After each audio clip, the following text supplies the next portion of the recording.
Hello, this is the Zoning Board of Appeals. Today is the 11th of July.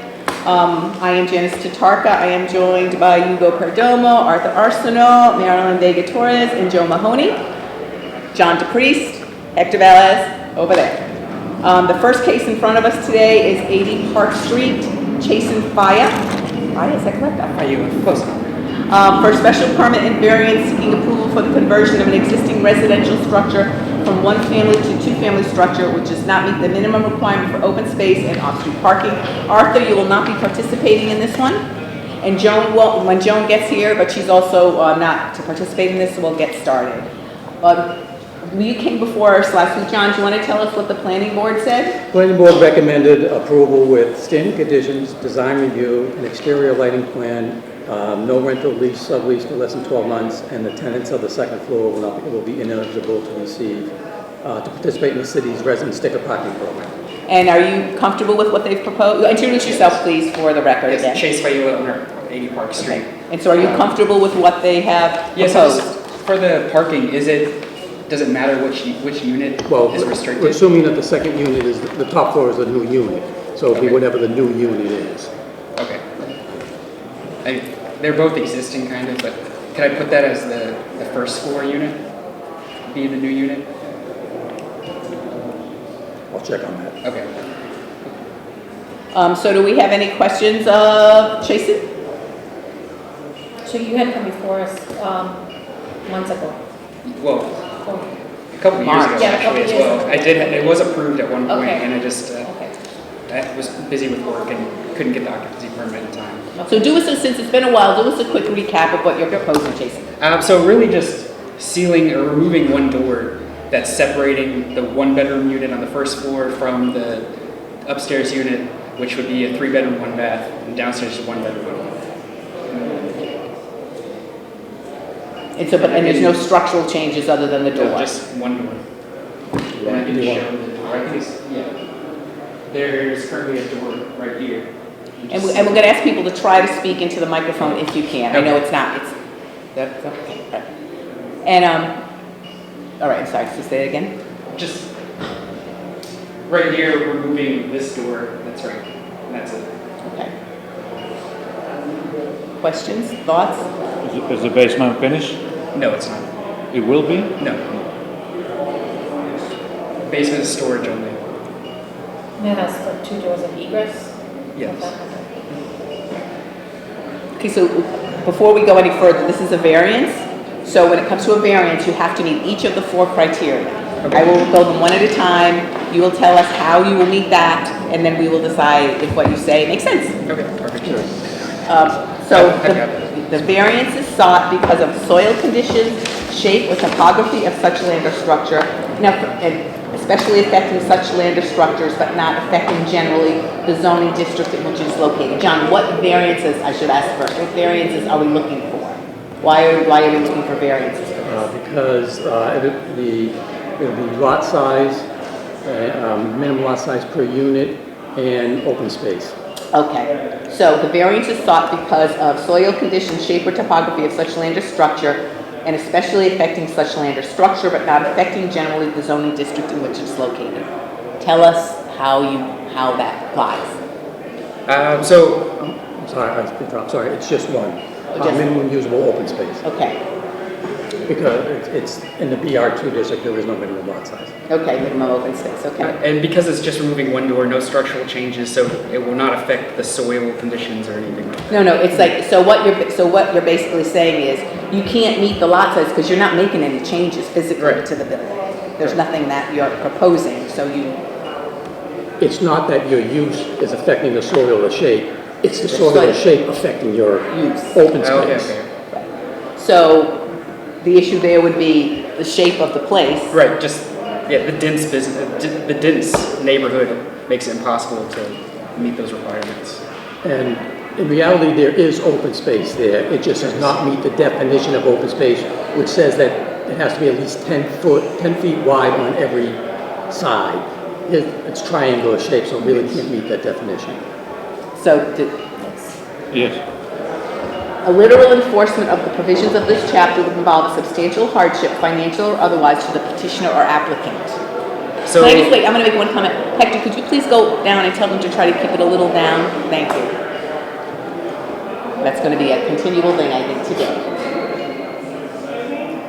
He can't, but he'll open it when he comes back. Because it's gonna yell at them. Yeah.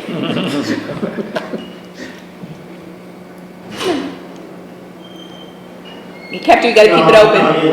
Gotta keep it open. Okay, thank you. Sorry, but just, no it was, worries, no, I understand. a literal enforcement of the provisions of this chapter would involve a substantial hardship, financial or otherwise, to the petitioner or applicant.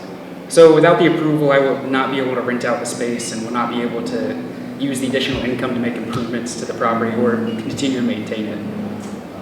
Yes. Yes. Desirable relief may be granted without substantial detriment to the public good. This is very in line with every other building there. I think this is maybe the only single family left for blocks. So no detriment to the greater good or the public good. It's very in line with what Chelsea is trying to do to the neighborhood. It's consistent with the neighborhood, that's what you're saying. Yes. Yeah.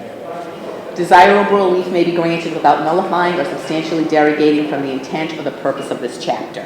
I will not nullify the intent. You put housing there and that's what it's intended. Yes, exactly. Bring more business to the retail neighborhood as well. Well, it's not retail, it's house. I mean, it's a block away from the, Okay, the all right. main street. So. Okay, Yes. Yeah. okay, so you've met the conditions of the variance. Okay. Do we have an issue on, does anybody have a recommendation on voting on this?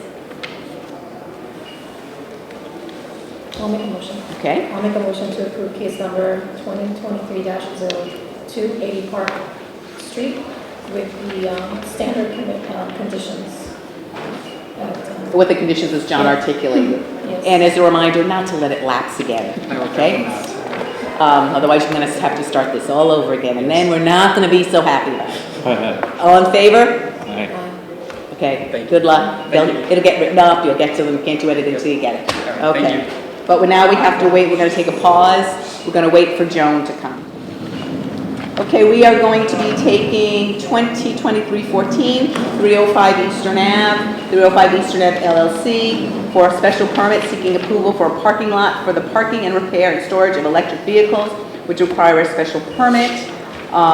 Could you please, first of all, John, what did the planning board say about this? Planning board recommended approval with standard conditions as applicable, design review, stop line at the driveway egress. The special permit is issued to the applicant, not transferable without public process by the ZBA, and the special permit is valid for no more than 5 years.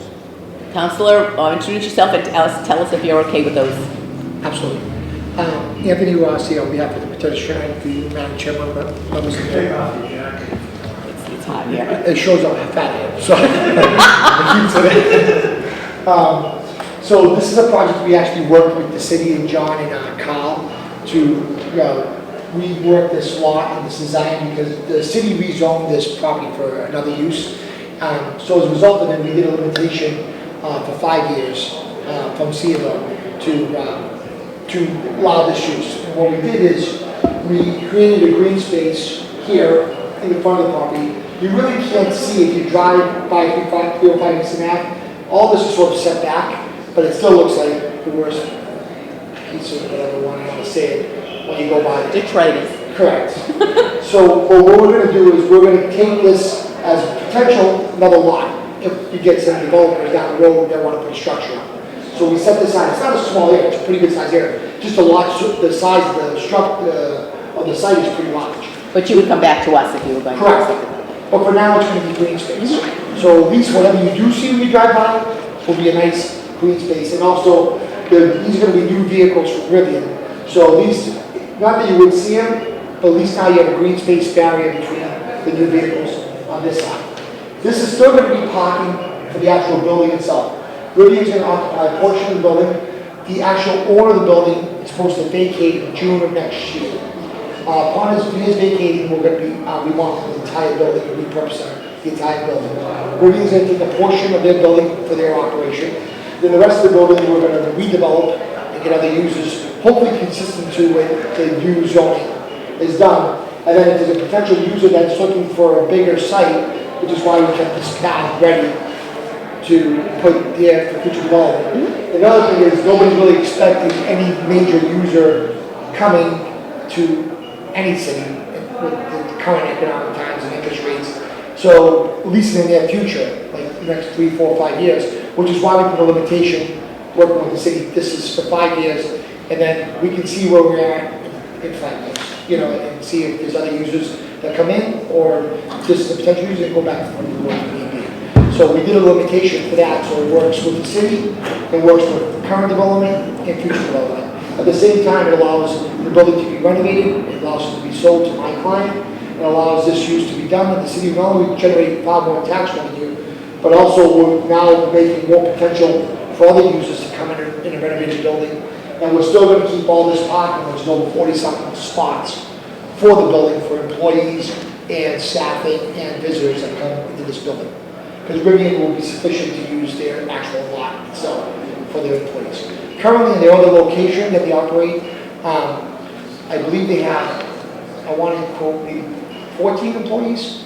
A good portion of them are from Chelsea because they want people that are close to work there. And they expect when they're fully operational to be probably consistent in there and hopefully can expand in this building for more space, seeing where they go. One of the biggest dilemmas with electric vehicles, and looking at Rivian, is manufacturing these vehicles. They only can manufacture 25,000 to 50,000 a year.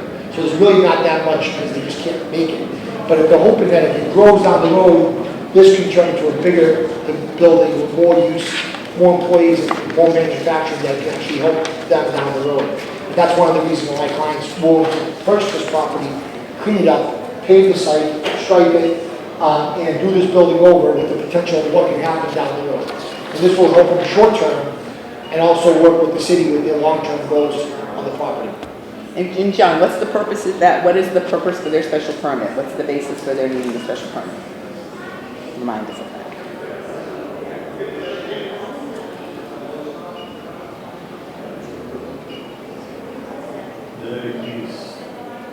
It's the use and the fact that they're parking within 5 feet of the side lot line. They have tandem parking spaces. That's it. Do we have any other questions here? Joe? Is it just going to be Revant? Yes. They're not going to have the other brands? No, only Rivian, that's who they're engaged with. And is this right now, and I realize it's a growing company, do they have any other locations in Massachusetts? I think the only other location is here in Chelsea. That's the one on Griffin Way. That's it. Yeah, for all. Excuse me, if you're going to speak, could you please introduce yourself, and also, you can speak all you want. I will open it up to the public in a moment, but if you want to answer his question, just fine, just tell us who you are. I would, and I will answer it. Or introduce him if you'd like. Yes, if you can please introduce yourself, this is Kyle. Kyle, Carl please. Allen, City of Chelsea, Department of Housing and Community. Okay, thank you.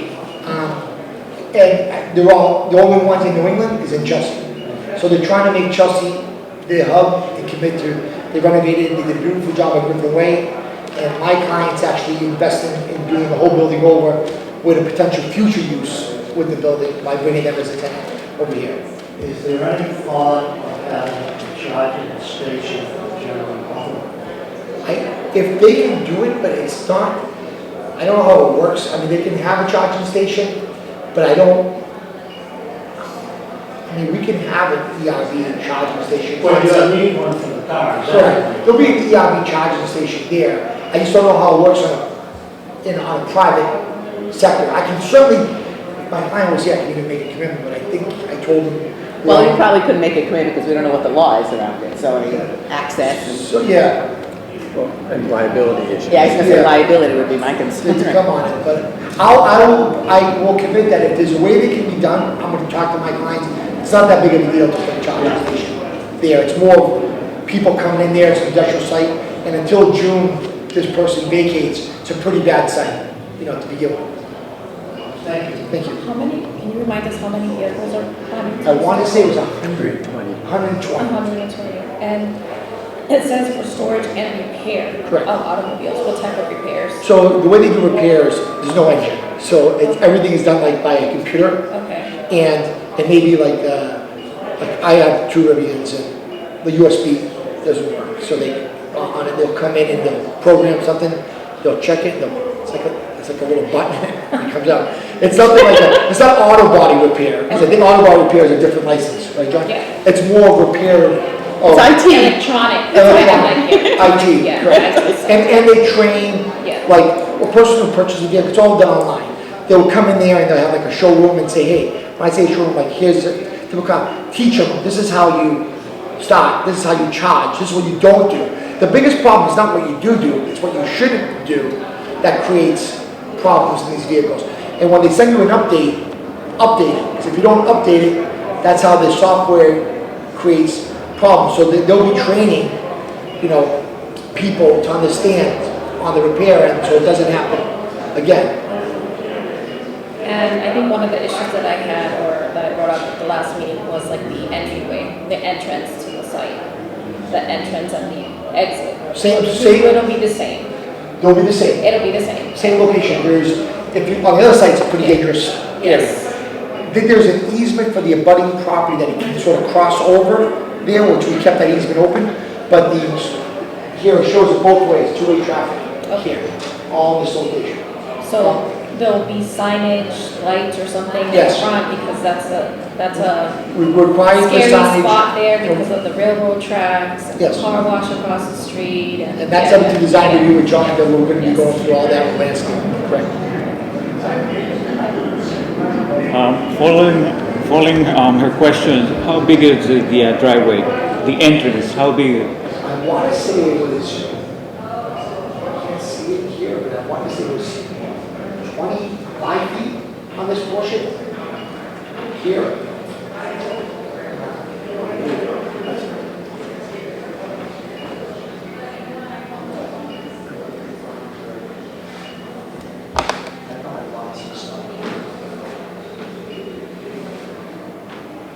I don't see that it says it. 31 feet. Good. That's, oh, okay, yeah. Yeah, 31 feet. Now, if the trucks come from the bottom side of Easter Ave, let's say like from the bridge, East Boston, depends on the size of the truck, they will be able to make that turn being on the right side of the Easter Ave. Yes, the street lane, right? Right there is street lane. On the lane close to that sidewalk, they will be able to make that turn. Yes. In fact, one of the biggest things they looked at, I remember, was because most trucks will come from the port. That's one of the reasons why they like Chelsea, because it comes from the port. And essentially, because of the sort of vehicles, when they come at the hour they come, they usually come very early in the morning, like 5:30 or 6 o'clock. So they would come there and then they would just back it in and bring it to the building and park it here and then just drop it right off. And they only make deliveries, we're told, once a week. So there's no way for the trucks to go in and turn around and come out? They could, They would have to go based on what's on this site, how the cars are positioned. I mean, this is ultimately what they like to have for parking, but like to have car stored. But to give you an idea, the entire United States, they did like 25,000 a year. So we don't expect, they're hoping down the road to go to that size, but right now we don't expect that many, because they don't make that many. They're also very high priced. Correct, they're over 95,000. Yeah. So, Any other questions? Do we have, John, actually, this is a public hearing. Is there anyone here who wishes to speak on this matter? There being none, I'm closing the public participation portion of this hearing. We've been joined by Joan Carmo. Thank you. And so is there any interest in a vote on this? Joe? Make a motion, case number 123-14-5 special permit for parking lot for repair, storage, and electric be approved and standard condition tested for. I'll be right back. People, I know it's really hard to keep your voices down because you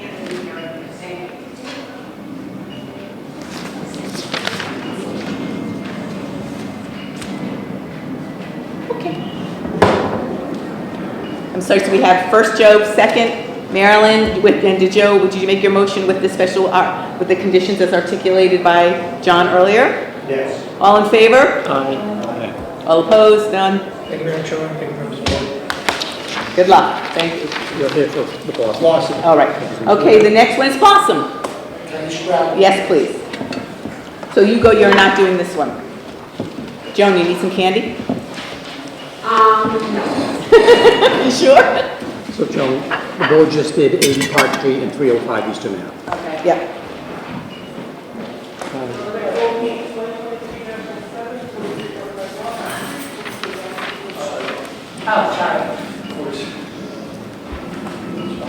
Okay, the next one in front of us is 2023-07, 4345 Blossom Street, 43 Blossom Street Development for a special permit and variance seeking approval to renovate the existing four-family structure containing a total of 12 bedrooms and for the reconfiguration of space, including a third floor addition, in order to establish a six-dwelling unit structure containing a total of 12 bedrooms, which does not meet the minimum requirements for front yard setback, off-street parking spaces, lot size, and side street setback.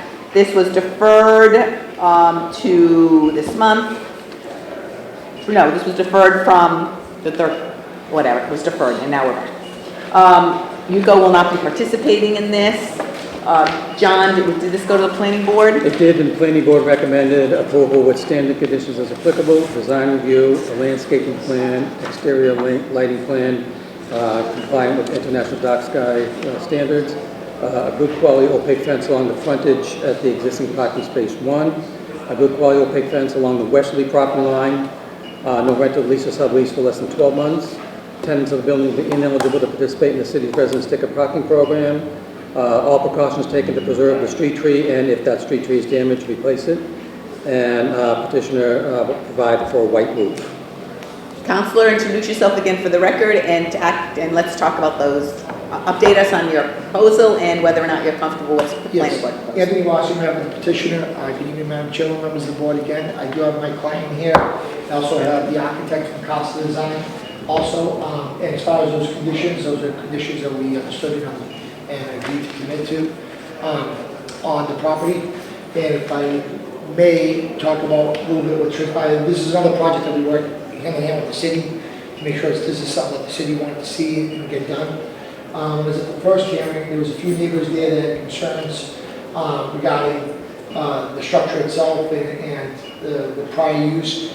Like this property had a fire on it, and it was pretty bad disarray.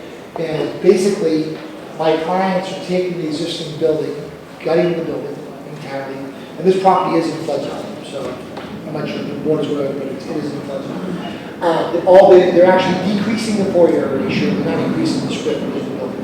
They're getting rid of the porches on the rear of the building, which is one other issue, complaints with people in the back, porches and so forth. They're taking the dormer roofs. John, can you go to the plans that I believe shows the existing conditions? You want elevations? Yeah, there's one that shows a picture of what's there now, I just want to show you. Yeah, so this is how it looks now. So essentially, and then there's decks in the rear and in front. So see how this is set up like this, these two beautiful, dormers like that? The third floor is going to exactly match that. So this is going to be gone, and it's going to mirror this. And then there's rear decks, if you see here, those are going to be popped up, these rear decks here. So, and there's two dormers, one on each side. See, one here and one there, big ones. As far as parking concerned, we actually have one parking space more than what is required for this many units. So we're not increasing the square footage, we're decreasing the square footage, we're eliminating decks. The building now will be a sprinkler building, fire alarm building, which previously wasn't. And John, can you show the view elevation showing the, and this is essentially how the aesthetic's going to be. So you're squaring off the building. Yes, so it's going to mirror the other two floors, get rid of the decks in the front, get rid of the decks in the back, and less square footage of living space than what's currently there. But instead of having 3-4 bedroom large units that are filled with multiple people, now these will be 2 bedroom units for 6 people, same amount of bedrooms, but a better use, and now you're not gonna have flooding of people in the rear, front of the building, and we're still keeping the green space, we're gonna be enclosing trash receptacles in the back, we're gonna be doing all the fencing that the planning board recommended on the property, and all those conditions, and landscaping, and we're going to beautify actually the building with decreasing square footage. And the only variance is being sought, well, two, they go hand in hand. John, can you go to the, thank you, on the zoning mention? So, yeah, I thought it was a variance, wasn't it? Yeah, we have. Wrong answer, wrong vote. Oh, no.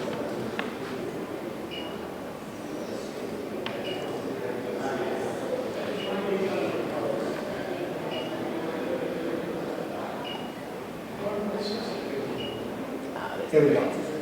They all go into, first of all, the side yard setback is already a pre-existing condition. We're not increasing the side yard setback, that's what the setback is now on the property. So there's nothing we can do that, that's what the existing structure is. As far as the lot area and the minimum lot per unit, the way it currently is now, it's still not compliant as a current use. So those are the only two variances being sought, and there's nothing we can do about it because even the current existing four-family wouldn't be compliant with any of these two variances, including this one because it's already existing. So it would trigger. You're just building in the footprint of the building. I'm building the footprint and we're shrinking the square footage of living space too. And we're getting rid of decks in the rear, decks in the front, and sprinkler and fire alarm, and try to address a lot of the concerns that when I spoke to the neighbors they had, they know what was coming here. And I know there's a neighbor here too. And we try to address as much as we could of that. So we're trying to develop a better product, which is why we work with the city before going before this board on this. So before I open this to the public, are there any questions? So will this be affordable units or market rate? Well, they're gonna be rentals, Okay. six rental units. Okay, There's not over 10 units for inclusionary. There'll be Okay. 6 market rate units, but they're gonna be, now it's gonna be a full gut, brand new, sprinkler, fire alarm, higher end building than what currently was existing sure. prior to my client's acquisition. Okay, I only ask because I know prior to the older building, it was different types of tenants in terms of transitional apartments, and so just was wondering what that looked like now. Yeah, I think when, my clients acquired the property and how it was used for years is different. And I think the city was trying to steer away from, I can't speak like multiple people living in these, It was. a lot, doors being locked with renting rooms, which is why the redesign happened to be something consistent to get away from that. So it doesn't happen again because they're not big enough to happen again. And with the money that being invested, it doesn't. Sort of almost like getting away from the SRO concept. Exactly. Okay, is there anything else before I open it to the public? Yeah, in terms of parking. So the parking lot next to the building is where parking is going to be for tenants. So there is parking, do you want to put the site plan? Thank you. So right now we have one parking space more than what's required. So it's existing, All right, it's gonna take me a minute. yeah. And I believe, if I'm not mistaken, 9 spots, right? We have 10 spots and we're required 9. Yeah, we have 10 spots required, and that's specifically for the tenants. Perfect. And in terms of lighting in the parking lot, because I live on that area there, it's pretty dark as it recedes to the back, and we thought about in terms of making that parking lot. That's one of the conditions of the planning board was lighting, landscaping to design review, which we agreed to do. And last question, in terms of the backyard, is that space, open space for tenants? It is. This is still all green space here. All this is green space, and this is green space. Right, in the back of the building? Yes. Next question. Not, well, you will in a minute, not just yet, okay? Thank you. Okay, now this is still, it's a public hearing, I'm gonna open to the public. Would you like to say something? Introduce yourself with your name and address, please. My name is Maureen Lee, and I live across the street at 42 Blossom Street, and condos across the street. And when I first moved there, the tenants that lived there were terrible. I'm gonna tell you, the trash, when they brought the trash out, it was all over the place. They didn't care.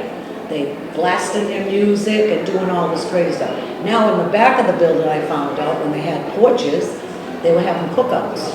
And the flames from the flames from yeah, you could see it, hit the floor upstairs. So you're saying there's gonna be no porch at all?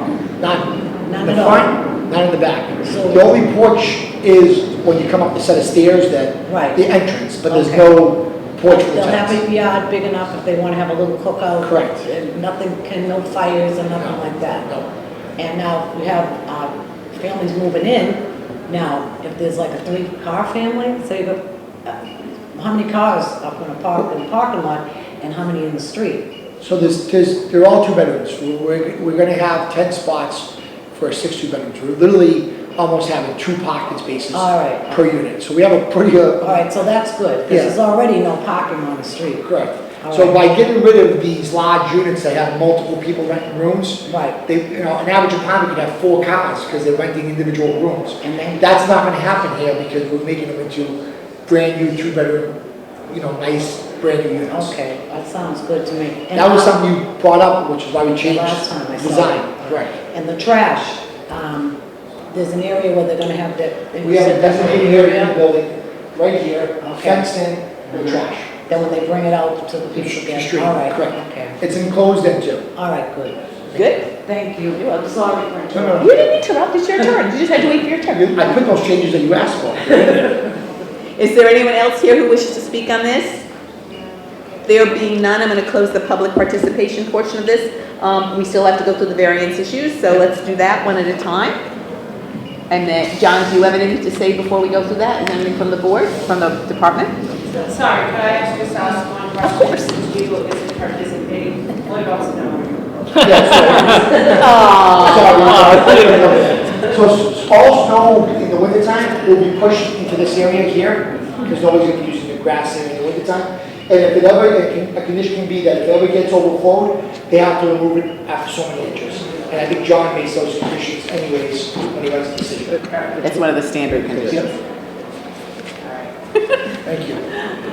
Sorry. We got you covered. The variance is sought because of soil conditions, shape, or topography of such land or structure, and especially affecting such land or structures, but not affecting generally the zoning district in which it is located. Correct, so there are many buildings with this many units in the area, so it's not inconsistent with the zoning. And since this was a pre-existing building that was already pre-existing non-conforming, that would have triggered variances today, even as it is, there's nothing we can do to change that based on the current existing shape and structure that's existing and topography that's on site. And I would note that this is in a flood zone, so you couldn't even reposition it, so put the units as duplexes in the basement because it would violate the flood zone ordinance and have livable space down there. Yes? Yes. Joan? Yes.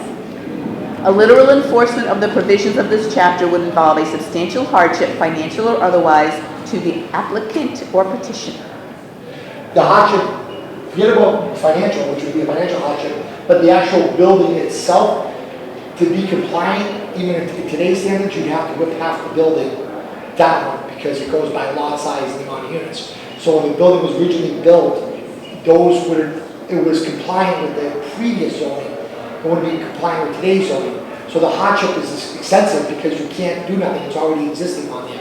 And we're not adding to what's there, we're decreasing to what's there. So we're actually removing to the lot, to the floor area ratio, and the lot size, and the height. We're also And to make it compliant at all would be It's ridiculously impossible. expensive. Yes. You couldn't even do it. Financial hardship, and economically, you couldn't even do it because the way the existing building was designed and built at the time. Yes. Yes. A desirable relief may be granted without substantial detriment to the public good. This is not even before The guinea. This is probably the easiest one to explain because this is actually benefiting the public. We're getting rid of hindrances, what caused fires in the past by getting rid of decks. We're limiting the amount of square footage in the building than what was existing. We're now beautifying the building, which is not detrimental to the neighborhood, it's actually better for the neighborhood.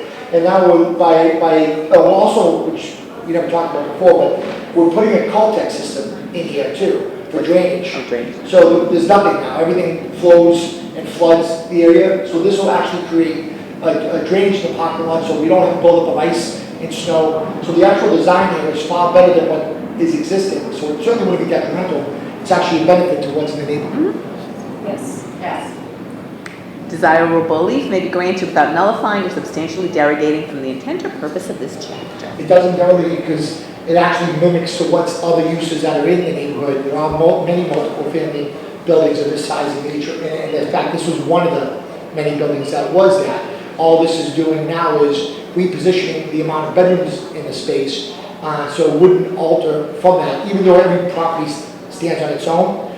This is actually works with what the intent is as far as parking, the amount of size of the units and so forth. And it's also now creating a sprinkler building that didn't exist, a hot water fire alarm building that didn't exist, and now also a drainage that didn't exist. And forget about that, we're limiting the beautification of a structure that was designed years ago, and it looks like it was probably altered with Yomers in a fashion that wasn't considering design review by any standards in the city of Chelsea. Okay, that being said, we meet all of the requirements for a variance. Do we have a motion on this one? I'll make a Wait a minute, is Joan one of the, okay, go Joan. I'll make a motion to approve 2023-07, 4345 Blossom Street, for special permit and variance seeking approval to renovate the existing four-family structure containing total of units, etc., with standing. And with the conditions as articulated by John and the planning board. Yes. All in favor? Oh, wait, second? A second. Marilyn, all in favor? Okay. Thank you. And you know, thank you, members of the board. Are you done with us today? No, I think I have Scalaro and Rick Costa for Quad. Yeah, gonna have to wait. Yeah, no worries. So next, you go. Could you please get 83, 85 library and 81 library? Just gonna take those together. You are done, you're not, what? You say my name too. We said you. You say Oh, Hugo. Oh my God, I meant Hector. Jeez, I'm like, okay, you know why? Because I'm looking at Hugo. Yes. I'm looking Hugo. I'm looking down. No, you know what it is? I'm looking he down. understood, I'm yeah. looking it down at that he can't do it. So I'm like, that's what I'm seeing, and I'm like, duh. Come on in, gentlemen. You're up here. In the hot seat? Yeah, well, hopefully it's kind of cool in here, but Yeah, no, it's actually very nice. you're welcome to stay as long as you want, but you don't have to. But- You might listen to this. Okay, no, you're welcome to stay as long as you like. I just want to let you know. Okay. So we're going to take these together in conversation, but we will vote on them, including each variance issue separately, okay? But we have to understand that they're inextricably linked. Hugo will not be participating in this, neither will Hector. Got that. And so so let's start first with, well, I'm gonna read them both together, but again, we're gonna recognize that we'll hear how they look and they are addressed collectively. 8385 Library Street, which is 2023-09, for special permit and variance seeking approval for the subdivision and the construction of two residential dwelling units, which do not meet the existing requirements for minimum lot size, yard size setback, and combined side yard setback. Existing residence lot fails to meet requirements for minimum lot size setback and combined required side yard setback. Lot A, 83 Library Street, fails to meet the requirements for minimum lot size, front yard setback, side yard setback, off-street parking, and minimum usable open space. Lot B, 85 Library Street, fails to meet the requirements for minimum lot size, front yard setback, side yard setback, off-street parking, and minimum usable open space. Now I'm going to read 81 Library. Hopefully more coherent. 83, 2023-13, 81 Library Street. For a special permit and variance seeking approval for the subdivision of an existing lot to allow for the construction of two residential dwelling unit structures at 8385 Library.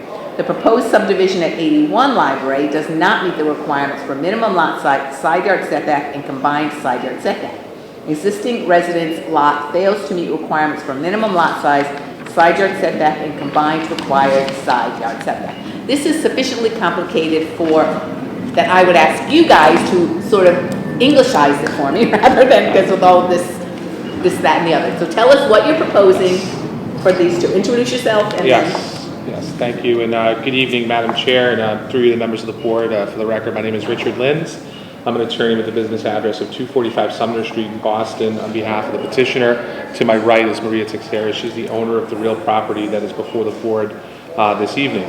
I think we can go out of order, John, if possible, to jump to slide 2, 3, 4, 5, 6, 7, 8, 9, 10, 11, 12. 11 is probably the best one, the site plan. Yeah, perfect. Okay, so to try to unpack all of that, let me see if I can simplify this for the board. So what we have here is an existing condition, as the board can see from the plan, where we have the existing single-family home on what we identify as a 2,100 square foot lot. Nothing changes with respect to that lot. And that's on 81. That is 81. So that, nothing changed with respect to that lot, except for the fact that we are introducing a proposal to utilize the 6,800 square foot lot located immediately to the left of it. As a result of common ownership, because these lots are held in common ownership, and because 81 Library Street does not currently conform to the Chelsea zoning code with respect to dimension, that results in what we refer to, I'm sure this board has heard it before, merger. And because these are in common ownership, the lot that is to the left of 81 is considered one lot for purposes of zoning. So all of the lots that we're talking about, or 2 of the lots that we're talking about, are considered, for all intents and purposes, a single lot. Therefore, when we propose to create the proposed structures that we're talking about that are before the board, that triggers a whole host of issues. First and foremost is that any use of the lot, even though it's separately assessed at 68, would essentially require us to sever that from 81 Library Street.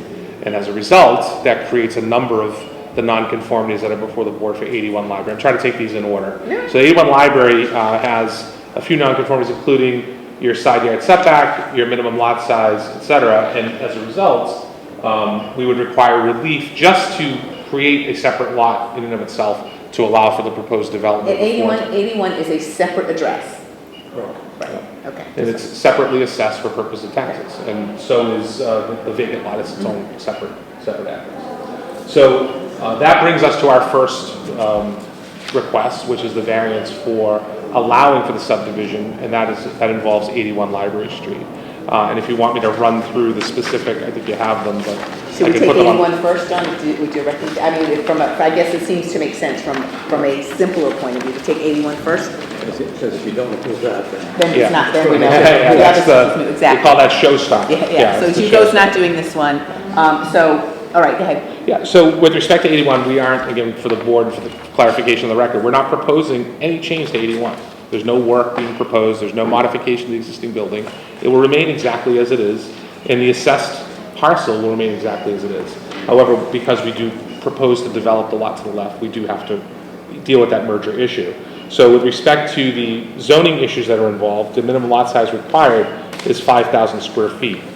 This lot is 2,100 square feet. It's always been 2,100 square feet, but again, because it's in common ownership, it does require relief for the minimum lot size, since that lot to the left is being used essentially to meet that 5,000 square feet presently.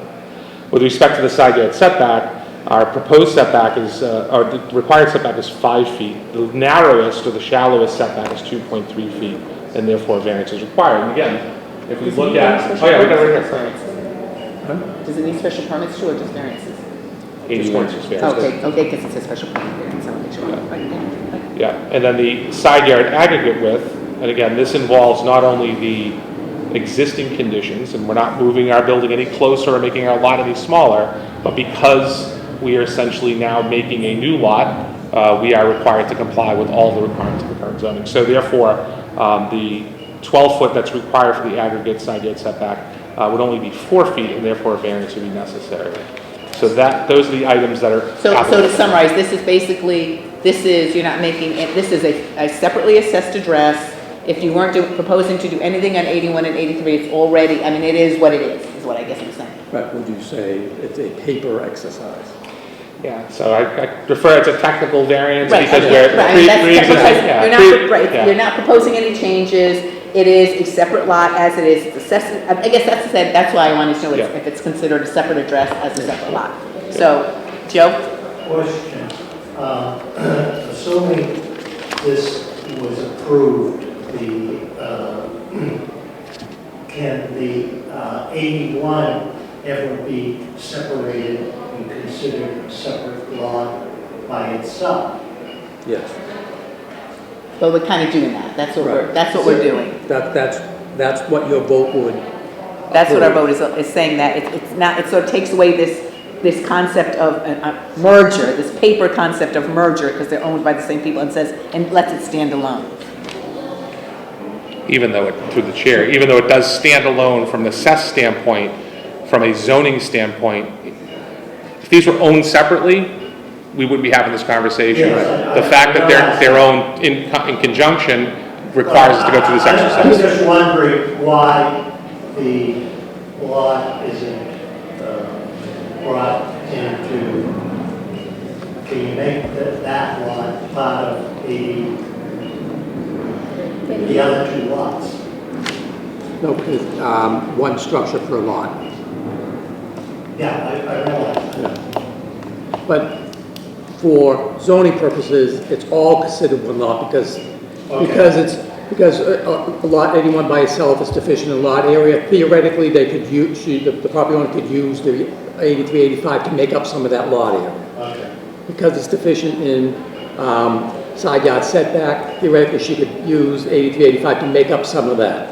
But since they're two separate deeded lots, it makes natural to divide it along that property. To do that, then you'd have to require a whole other set of legal requirements. You'd have to either legally rechange the boundaries, or have permanent easements, or something like that. Yeah.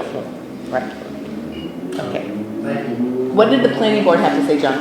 Planning board recommended approval for case 2023-13 with standard conditions as applicable. They suggested a stormwater management plan, landscaping plan, and exterior lighting plan complying with international dark sky standards. Council, are you comfortable with those recommendations of the planning board? Yes. Do we have any other questions before I open it to the public? So there's not gonna be like an easement or anything between 81 and 83, like for parking or anything like that, there's no, So are we, I'm sorry, and through the chair, are we yeah. moving on to 83, 85 conversation, or do you want to stick to 81? But I think we can, let's see how they merge together, because I think we can have the conversation together, we'll just have separate votes. Right, yeah, I think the vote on 81 just has to come first, and from Yeah, procedural but I think, standpoint, let's answer the question. Sure. We'll But have- if we're voting to separate 81 from 83 and 85, You're voting Yeah. to give them the variances they need to do that. okay, yeah, and But that doesn't mean you can't ask your question. okay. I think I can answer. So your Yeah. question, if I understood it, was, is there an easement from 83, 85 to 81? Yes. Site plan. Like, Oh, I see what you're saying, okay. You know how 81 has that side, there's like open space there between 81 and 83? Yes. So you're talking about where the property line is? Yes. Yeah, so There's not gonna be any crossing or anything like that? no, this will remain a single family, Okay. and will ultimately be separately deeded. Yeah. As So she independent sold of it, she could only 85. sell up to that line. Yeah, And there's gonna be a fence to separate? sure. Okay. Yeah, that's the intent. Okay. Any other questions? Joan? Yeah, so 81, the variance is because you're taking away from, because when it was all owned by her, she could use that to be a, Right. right? But In now theory, right. that she sold that, it's. She hasn't That's the whole. Oh, she has, oh, Yeah. so you still own 83, 85 as well. Okay, so you're taking away from, An opportunity, not a requirement, a possibility, Yes. not again, you can take away from the possibility of her doing that, but currently it's assessed on its own, tax-wise. as two lots. Right, it's like 81 is on its own, and then that lot is 83, 85 is a separate lot. But for zoning, it's considered, because it's common ownership, it is a combined lot. So that's the confusing thing, I think, Yeah. right? Right. That's what I heard you Right, say. so So theoretically, this she is a could zoning, say, this is okay, strictly a zoning separation. Yeah. she could theoretically say, I want you to move my lot line, I'm gonna change my lot line and move things around, but I just theoretically. start, and I know sometimes the merger tends to get a little, it's not something that she's done. She didn't come down to City Hall and say, merge my lots. Chapter 48 says your lots are merged, even though she didn't. Right. When she first came to me, she didn't understand what, so this line We don't here. either, don't worry. Yeah, this line for zoning purposes, doesn't exist. Right. This is one lot. But for assessment purposes. For assessment purposes, It's two separate, that's the confused, that's very confusing, that should change. yeah, and that's because they were, at some point, they were probably not held in common ownership. So from Oh, an assessment right, standpoint, right. your assessor Got it. map would have the separate lots. It's the moment they come in common ownership that makes the merger. Got it, I And understand. And that's when, if somebody were to sell this lot, you know, so if Ms. Texera owned this lot and tried to sell this lot off, somebody, if they weren't as diligent in reviewing that, might purchase this lot separately. She could do that. But if they went to see John to build on it, John would say, well, I don't know how you could do that because that was merged with this lot when it came in common ownership. Got it. So that's sort of the tricky part of it. Wow, Yeah. interesting. So we need separate Okay, relief. does that make sense? Yeah. Okay, so do we want to, I'm going to open this up to the public. Is there anybody here who wishes to speak on this? There being none, I'm closing the public participation portion of this hearing. So specific to 81, we're going to talk about the variances, okay? The variance is sought because of soil conditions, shape, or topography of such land or structure, and especially affecting such land or structures, but not affecting generally the zoning district in which it is located. I'm going to say that a lot tonight. We have a lot of variances. Go ahead. So I'm going to start with the unique property circumstances. So this property has unique characteristics that create a substantial hardship if strict adherence to the zoning code is required. This property involves what the owner otherwise believed were separate lots, but which were merged through common ownership as we just discussed. The lots are relatively shallow, but contain sufficient width to accommodate structures similar in size and scale to the surrounding neighborhood. The violations that are created with respect to 81 Library are pre-existing side yard and lot size as we discussed, and I'll get to the new structures separately. And you're not proposing any changes? No on changes. So yeah, we think the fact that there is a merger issue with a subsized lot that is not being changed for purposes of what's there today, imposing the requirements, the current requirements for pre-existing structure presents that hardship. Okay. Literal enforcement of the provisions of this chapter would involve a substantial hardship, financial or otherwise, to the petitioner or applicant. Same comments I've just made recently, but I'll add that this proposed project is compatible, or at least the maintaining of the existing structure on a 2,100 square foot lot is compatible with the existing neighborhood character. Includes similar sized structures and similar sized lots. We're not there yet. I'm sorry. Financial hardship, financial or otherwise. Yeah, so the hardship as explained, in order to move forward with the subdivision as we proposed, she would not be able to do that without the variance, and that does create a substantial hardship with respect to the remainder of the project that we're proposing. Yes. Financial. Yeah. Yes, okay. Desirable relief may be granted without substantial detriment to the public good. Now go for that. Yeah, so a couple of issues on that. So it's compatible with the existing character of the surrounding neighborhood, similar sized lots, and it's in line with the prevailing land use patterns in the area.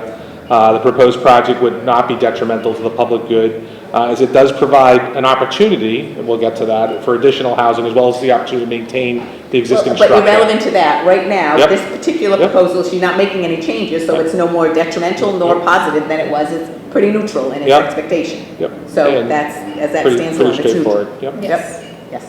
Desirable and granted without nullifying or substantially derogating from the intent or purpose of this chapter. Sure, and the variances can be granted without nullifying or substantially derogating for the purpose and intent of the code, because the existing structure sitting on a 2,100 square foot lot, had they been in separate ownership, as they had been previously, it would be the exact same scenario to have a 2,100 square foot lot with the existing single family house. Okay, that being said, we would look at that. John, does the planning department have any thoughts? Other than what you've already articulated from the planning board? Do we have a motion? Yeah, I already closed the public portion. Do we have a motion on this one? Arthur? Make a motion to accept special permanent variance. It's just a variance, actually. Oh, That was- variance. For 81 Library Street, case 2023-13 with standing conditions As articulated. as articulated. Second, Marilyn, all in favor? Aye. That being said, we can now therefore move on to Thank you very much. 385. Yes. Okay. So. So now this is officially 8385, 2023-09. Yeah. So, And but for John, the record, because it's a new case, yes, just announce yourself. absolutely. Again, thank you and good evening, Madam Chair, members of the board.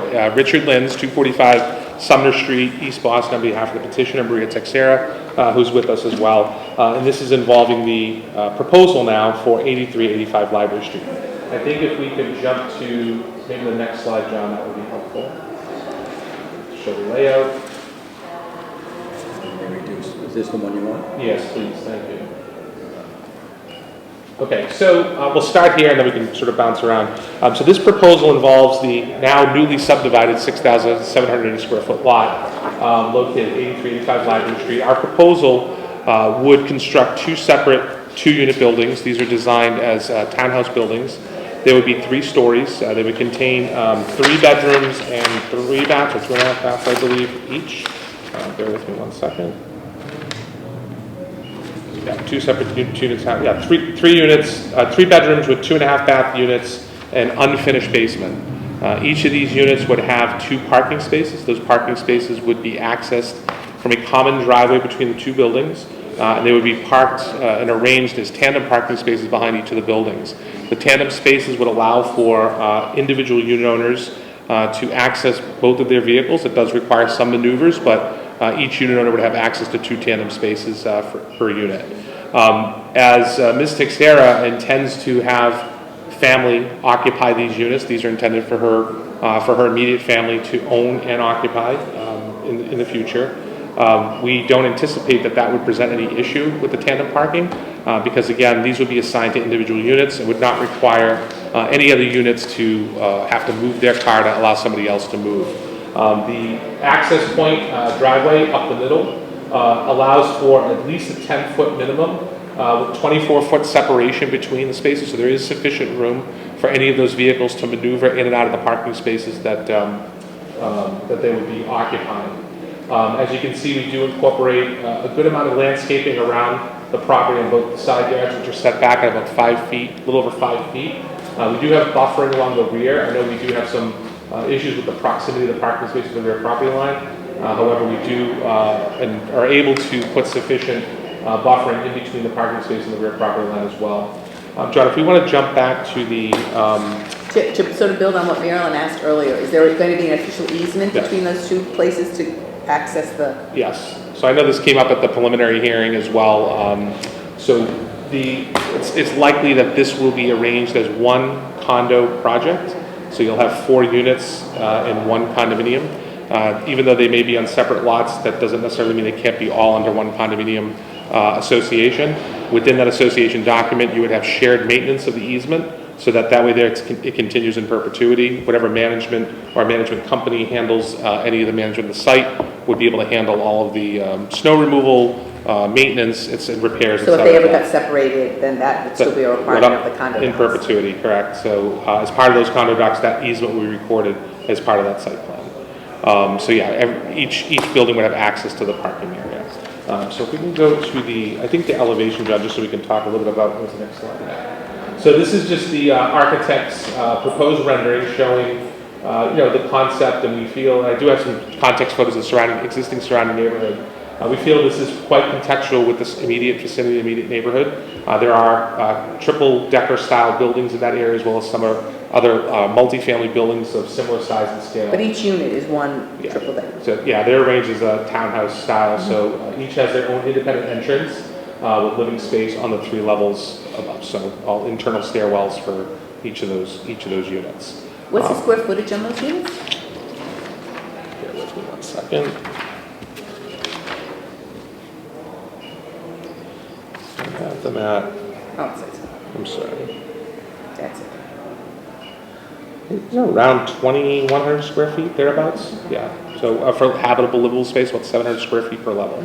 Yeah. And as I said, the basement is unfinished, so that would be limited for storage, and we can also handle some trash storage as well if necessary within the building, so that does not need to be outside. We do have the floor plans if we want to jump ahead. And they're 3 bedrooms, you said, correct? That's correct. 3 bedroom, 2.5 baths. So this is a typical floor plan layout. You can see this is essentially one building.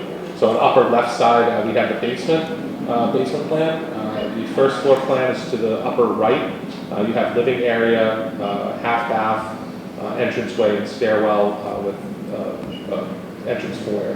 When you go up to the second level, it's the lower left side, you have your bedroom, washer dryer room, laundry room, and a full bath. And then we have on the third level the additional bedroom with the full master suite, walk-in closet, etc. So these are designed and intended to be family-sized units. These are not intended to be the smaller transient style housing. So we intend to, expect that these will be occupied by family-sized units, including Ms. Texera's family. John, what did the planning board have to say about this? Planning board, recommended approval with standard conditions applicable. Design review, submit plans for the rear retaining wall once the wall will be reviewed. Tenants of the building ineligible to participate in the city's resident sticker parking program. Stormwater maintenance plan, a landscaping plan, exterior lighting plan compliant with international dark sky standards, and the department wishes to add, assign each set of tandem spaces to specific units, and no lease or rent period for less than 12 months. Comfortable with those? Yes. Okay. Questions? Have you reached out to like the abutting owners?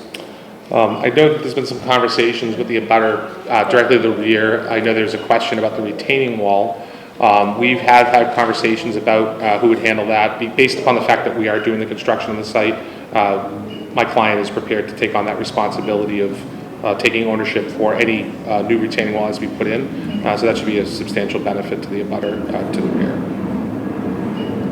And what would this project, if it gets approved, when would it begin? Like, what's the timeline? As soon as possible.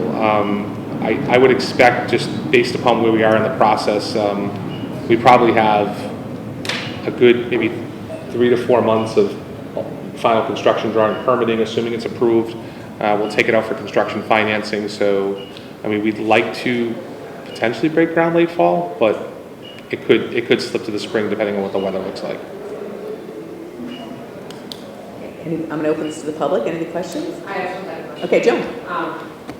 So the units are they they're considered condos or townhouses? Yeah. So they would be, for purposes of ownership, each unit, each townhouse would be separately owned, even though they'd be part of one association. They would have technically a unit deed, because that way there you can sort of control not only the cost of maintenance, the appearance of the building, overall just sort of management of the property itself. We would have them as separate condo units, so they would all pay a separate condo fee to help pay for that collective management. But they would make sure actually, because the 4 of them are in one condo unit, a condo association, they would maintain both. You wouldn't see one side going to rack and ruin and the other side. Right. So that answers my question in terms of And with an arrangement like this, it makes better sense to have a condo because you have a couple of things that you can have some cost savings on, including maintenance of the roof. You have a common roof, master insurance for the entire site, landscaping, common maintenance for that driveway, that paving, all of that will be under one umbrella. So it makes a lot more sense to manage. Even if it's at some point Ms. Texera's children decide to move on, that's an opportunity for her to create some sort of generational wealth for them so that they can have some ownership in something. And then if they wanted to move on, they'd be able to sell the unit individually as opposed if these were held as a rental project. Right. And in terms of parking, so the parking is in between the 2 buildings, correct? Behind. Correct. Okay. So there's one way in, it's the same entrance and exit for parking, correct? Correct. It's a common driveway through the middle of both buildings. That's correct. Okay. And John, it's sufficient backing space between? Yes. I'm going to open this to the public. Is there anyone who wishes to speak on this matter? There being none, I'm going to close the public participation portion of this. John, for what purposes do we have variances?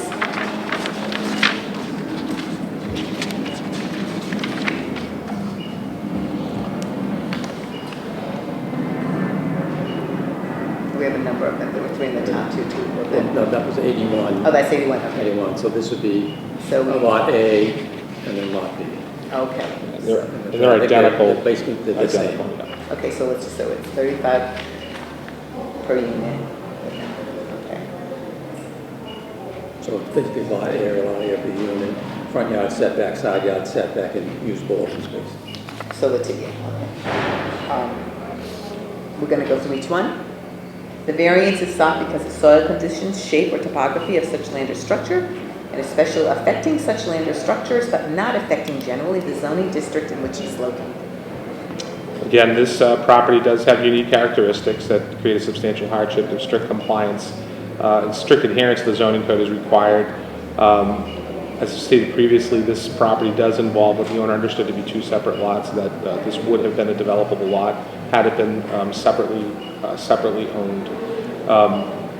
They are relatively shallow, and but they do contain sufficient width to accommodate the structures we're proposing, and they are, again, also able to accommodate the parking that's required in the Chelsea zoning code. But you can't meet some of these because of the size of the lots. That's correct. The violations created by the proposed new structures involve existing lots, which would be similar in size to the depth of the surrounding context. The front yard would be consistent with the existing alignments, even though a variance is necessary, and the side yards would be sufficient distance from existing structures, including the structure located at 81 Library, which is owned by the applicant. It would make it difficult to conform to the existing zoning requirements without either reducing the size of the proposed building, which would result in a suboptimal layout as we've proposed here for family size units. And that is the hardship. A literal enforcement of the provisions of this chapter would involve a substantial hardship. Say it again. You ain't got to do them in order. Understood. Financial or Sorry, otherwise, jumped for the petitioner gun. or applicant. Yeah, it would create a substantial financial hardship because, again, the reduction of the buildings in order to comply with the code would create suboptimal size units and therefore would probably not make a very worthwhile project. Desirable relief may be granted without substantial detriment to the public good. So again, the proposed project is compatible with the existing neighborhood context, which includes similar size structures on similar size lots. It's in line with the prevailing land use patterns in the area. The proposed project would not be detrimental to public good, as it does provide additional housing for the city of Chelsea, a goal which is necessitated by the increased demand for housing throughout the greater Boston area. In addition, the extended improvements to the property will address concerns with respect to the rear retaining wall on an on-site stormwater management. Okay. Yes. And relief may be granted without nullifying or substantially derogating for the intent or purpose of this chapter.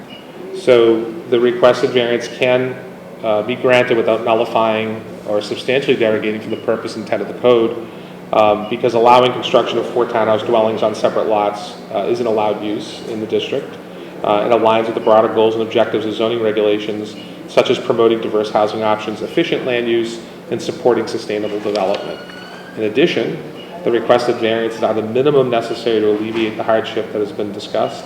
A proposal for 2 separate 2-family dwellings, again, which are an allowed use, is the least departure from the zoning ordinance required to make the property reasonably usable as compared to more intensive developments that may have a greater impact on the surrounding neighborhood. I did my homework this time. I knew the questions to the test. We make it easy. You know what the questions are. Okay, so that being said, do we have a motion?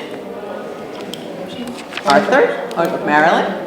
Okay, I make a motion to approve case number 2023-09-8385 Library Street, Atlantic Sierra, for special permit and variance with the conditions as articulated. articulated. Do I have a second? Joe, all in favor? Aye. Good luck. It looks lovely. Thank you very much. Thank you. It looks lovely. The next one, Hector, could you please let 2023-10 know that we're ready? 122 Warren Ave. Joe needs a candy break. Thank you very much. Thank you. Okay, we're all on this one. Slideshow actually works this time.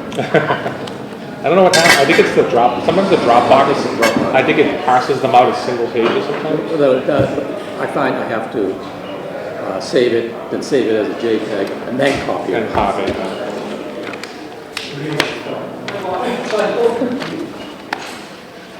The water took off? Your water went on the run? There's a bottle there, I'm gonna push it. Is that under the bed here? Oh, it's under the chair. All right. There's lots of seats in here. Right here? Any place you like, yes? Well, that this looks good. Looks comfortable, go for it. This looks comfortable. Go for it. Yeah. Have a seat. This is nice to see. Okay. This is 2023-10, 122 Warren Ave, 122 Warren VG LLC.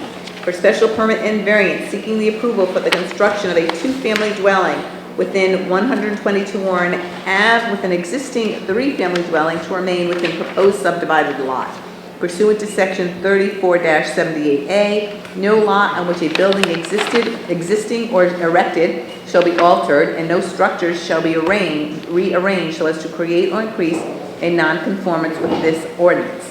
Lot 1, proposed subdivided lot to contain a proposed two-family structure which fails to meet the requirements for minimum frontage, minimum yard setback, minimum combined yard setback, minimum number of stories, maximum height, and required parking space property line buffer. Lot 2, proposed subdivided lot to contain existing three-family structure which fails to meet the requirements for minimum frontage, minimum side yard setback, minimum lot size, minimum open space, and minimum combined side yard setback. John, this went to the planning board. What did they have to say? The planning board voted 7-1 to recommend denial. Okay. Councilor Lins, do you want to update us on what's going on? Any additional changes since last we met? Yeah, we have some updates to the plans. I think probably the best place to start, I'll put my name on the record. For this project, my name is Richard Lins. I'm an attorney with an address of 245 Sumner Street in East Boston on behalf of the petitioner before the board. If we could jump down to the landscape plan, John, that's probably the first place to start. Just to refresh the board's recollection on this matter, this is a pre-existing three-unit dwelling that's currently sitting on a little over 15,000 square feet. Our proposal would subdivide the lot and erect a new two-unit dwelling on the subdivided portion of the lot.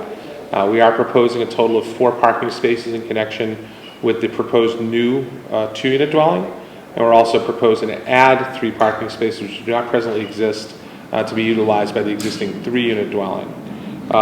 We would maintain and preserve that existing 3-unit dwelling, which is currently occupied. There's no displacement intended with respect to the existing structure. That will remain as a rental structure, rental property. As I said, we will be adding 3 parking spaces which will be associated specifically with that building and available to those tenants. In addition, this project, again, the board may recall when we presented this initially, this project involves a substantial undertaking for on-site stormwater management. This is an issue, and the board may remember this, that we were before the board more than a year ago with respect to this project. A lot of the concerns that we did here relative to this property was the amount of stormwater that runs off the property into properties to the rear. There was significant concern over what that may involve with respect to any construction on the site. My client, in going through that process, was asked to consider looking at coming up with a plan and strategy for stormwater management, hired RJ O'Connell, a very reputable civil engineering firm, that come up with a plan that we did review with the planning board as well. Unfortunately, the planning board decided that it wasn't appropriate and therefore recommended not approving this project. I think there are other factors at hand as to why they denied it. However, we feel that this project has advanced significantly based upon where we were originally with this more than a year ago. How big is the retention tank? One of the questions I have is about the retention tank. How big is that? So the tank itself, I think that we have a narrative that we provided to the planning department as well. I apologize, I don't have the specific technical items, but I'm happy to share this with the board. This is a quick narrative that's prepared by our engineer that discusses the mechanics of the retention and how it all works. Well, I guess my question is really, how big is it? And then when it gets filled up, what happens? So my understanding, and I'm not the engineer, I apologize, but my understanding is that this is a redundant system where you have the initial tank, which will be sufficient for the site. I don't have the exact cubic volume, but there is sufficient enough retention for the site. And then there's additional layers that would actually allow for, if there was any overflow, to go into another system that would prevent it from running off into the property that's below. Is it attached to it, is it attached to the city system? No, my understanding is no, it doesn't, it leaches out into the ground. No, I mean, I'm just, one of the concerns we've heard from the neighbors, I don't understand how this stuff works, that's why I'm asking.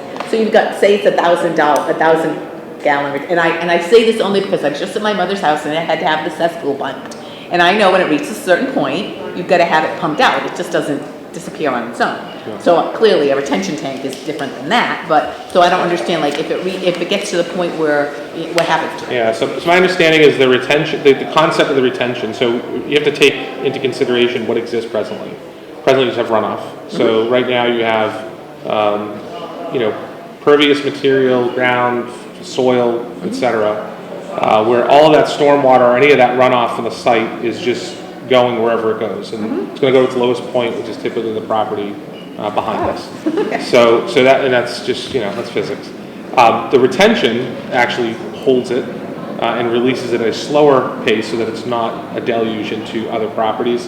And then there's other steps that mitigate how that's released so that it's not being essentially just thrown onto other properties. The design, from what we understand, and the ask of the planning board at the last time we presented this project was to come up with something that met the requirements for this type of construction and this type of development, and our understanding is that that's what they provided. I've not heard anybody say that it doesn't meet the requirements, including the planning department. It's that it doesn't I just don't know how it works. Yeah, it's intended to be a slow release system that mitigates and prevents the runoff from actually causing problems on adjoining properties, and these are pretty common systems. They're used regularly throughout residential construction. So we've asked again R.J. O'Connell to look at that and to prepare that in a way that satisfied the concerns or the issues that we would deal with. I would point out, and we've made this comment in other hearings as well. The no action alternative leaves the current situation as is. We've heard numerous complaints that there is runoff currently from this site, and no improvement doesn't solve any problems. So at least with this system that's done in conjunction with the development, you would have an improvement over the current conditions of what is occurring at the lower points in the site and the properties that are located behind it. Okay. I'm sorry, continue. I didn't mean to interrupt. But. No, it's okay. Understood. I wish I could have given a better explanation. No, it's fine. I mean, it's... My limited understanding of how the retention system works is that it slows the crawl, if you will, of the water releasing into other properties or other soil, and therefore it mitigates the effects of what happens. So with respect to the proposed site, I think we're at the landscape plan. You can see here the new structure will be located out to the left side. We do have a divided property line for the subdivision. The driveway would be located completely within the boundary of the new lot. And would have access to, as I mentioned, the 3 parking spaces to the rear of the existing 3-family dwelling. And there's a 4 parking space that be associated with the 2-unit dwelling that's being proposed. Again, I will reiterate that a lot of the comments that we did here when this project was initially presented, as well as most recently, is that parking is a problem in that area. We feel that this project actually addresses not only the existing problem, because you do have a 3-family dwelling that has no parking, that we would be adding parking to that, but also does no further harm with respect to the proposed 2-unit dwelling, because we are providing a total of 4 parking spaces. During the planning board hearing, we heard a lot of speculation about this plan. I would submit that nobody has presented anything to question whether this plan works. The engineering for this plan has been reviewed, and the slope of this driveway is appropriate for this design. I guess that's one of the questions I had. What's the slope on this? Because there were concerns raised even by your client, I think, previously, on how that this was a pretty steep slope. All addressed based upon what the requirements are for slope for driveways like this for residential use, and how to access the back of the property, that it would be appropriate under the building code, that it would not have a slope that would create any hazard. We do, as you can see identified here on the landscape plan, a number of bollards that are included as well, because we do have retaining walls that are located to the rear portion of the property And that is not only to accommodate the parking area that's located to the rear, but again, a lot of that area that we're proposing for part of the retention. Where are the bollards compared to the retaining wall? So these round circles here indicate all of the bollards. That's the first retaining wall. There's a step down retaining wall there. And there were issues, if I'm not mistaken, there were concerns raised about the retaining wall. What's being proposed there? So my understanding is that the retaining wall height, I believe it was originally looked at, it was a pretty steep height. I think it was over 8 feet. They've now modified that to step it down. So I think I believe it was a 3 and a 4 foot retaining wall terraced. So it provides the same amount of retention, but done in a design that's a little bit different. So with respect, as you can see, with respect to the home that's being proposed with a rear deck, it is set back, and there is a good amount of landscaping that is preserved on the site, but also additional new landscaping that would be added. There was some concern about trees being removed.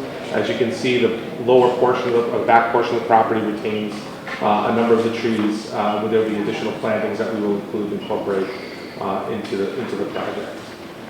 If we want to jump over to the rendering.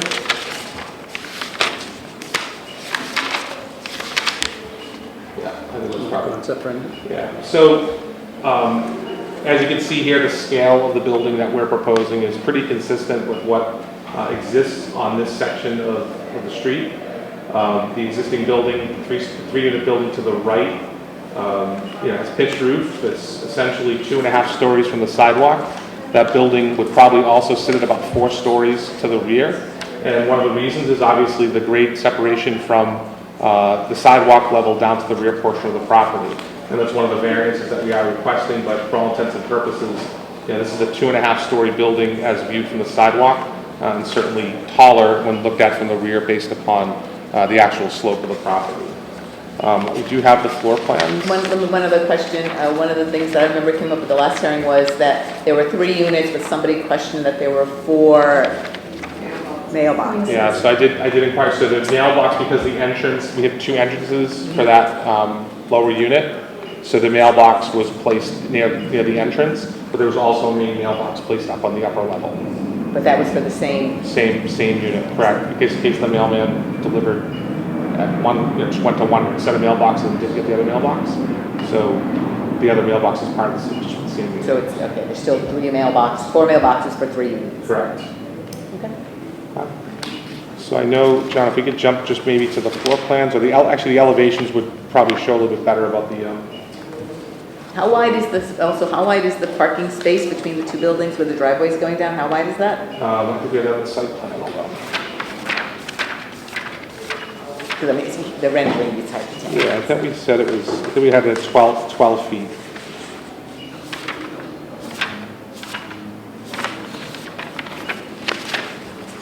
That's the standard driveway size. I think 10 is standard. Yeah. I think you wanted the floor plan.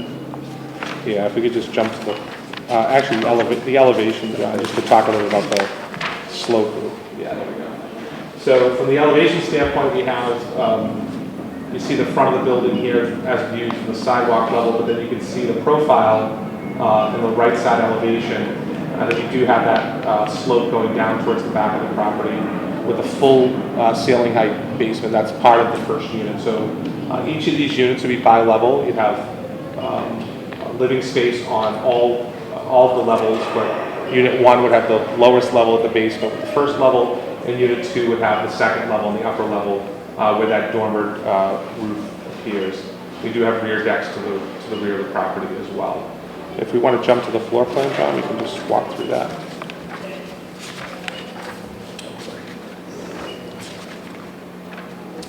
So on the floor plan, I know there was a question in the planning memo about the size of the units, and I can put on the record and confirm what size the units are. I think there was a labeling error. So we had, I believe he said it was 4-bed, 3-bath on this unit, but I don't believe that that's, I think this is a 3-bed, 3-bath. So we have 2 bedrooms in this lower portion of the property with a playroom, and you see the bathrooms here and a closet. So we have a full bath and a half bath up top, and then we have the 2 bedrooms closer to the bottom of the screen.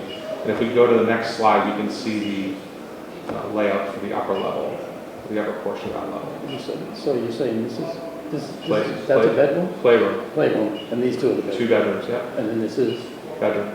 so it's 3 bedrooms. Where's the 3rd bedroom, Jeff? What is this? I thought it was utility, I think it was a bedroom. I don't think it's labeled as a bedroom. And it appears to have a closet and a window and a door. So you have, okay, so I was looking at it, and I couldn't make it out from my plan. Okay, so then then he has that labeled correctly, 4 bedroom, 3 bath. Yep. And if you go up to the first level plan, we have the other bedroom in the upper right corner, and then the living area and the bath. And then we go to the second level plan, you have 2 bedrooms on that level, and then the 3rd level plan, which is the pitched roof with a dormer, you have the 2 bedrooms there as well. So how many bedrooms altogether in these 2 units? Total of 8 bedrooms. What's the, So it's 3 units altogether?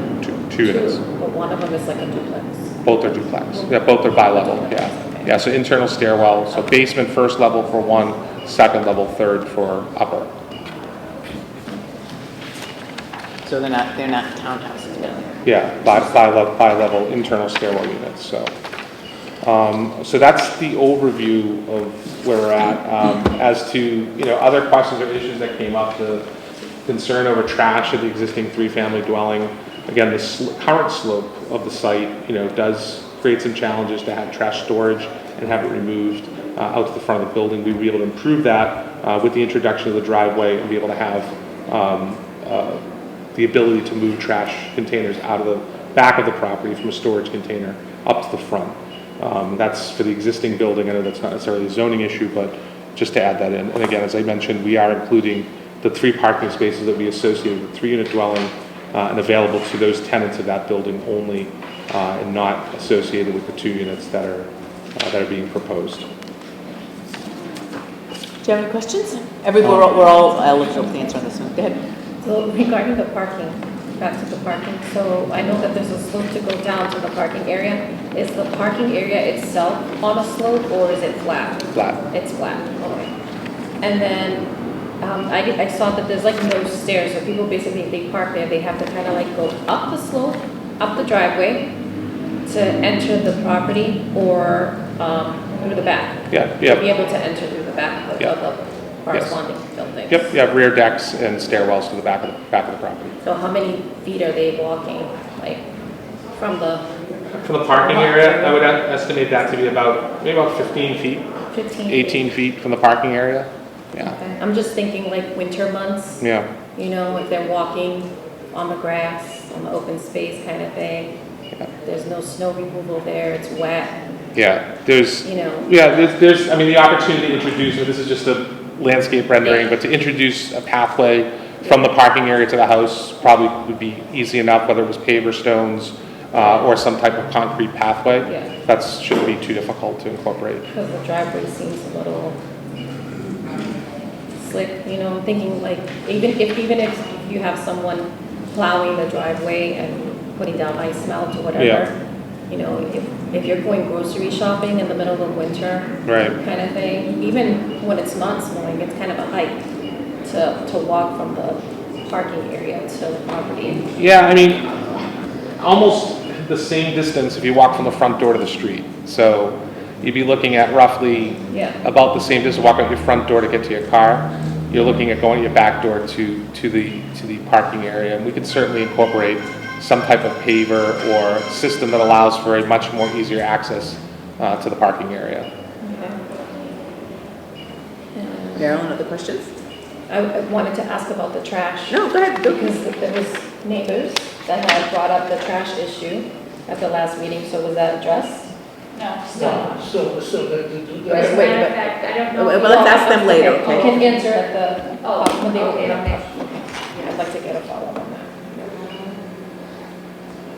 That's You go. Yeah, what's the other, on the 3 parking spaces? What does that mean? That, that's, The last area, parking? no parking. That's not a parking. How we know that no one will park there? So You can park there, visitor at night, so not to get a ticket from the people going around the city. Not to get a ticket. I think they're flagging as a no parking area on the site. It might have to do with the proximity to the corner of that retaining wall, as well as the ability to, probably maneuver in and out, but we're only proposing to have 3 parking spaces. I mean, we could consider introducing some landscape elements to that area that would ensure that there is no additional parking. That's not difficult. Okay.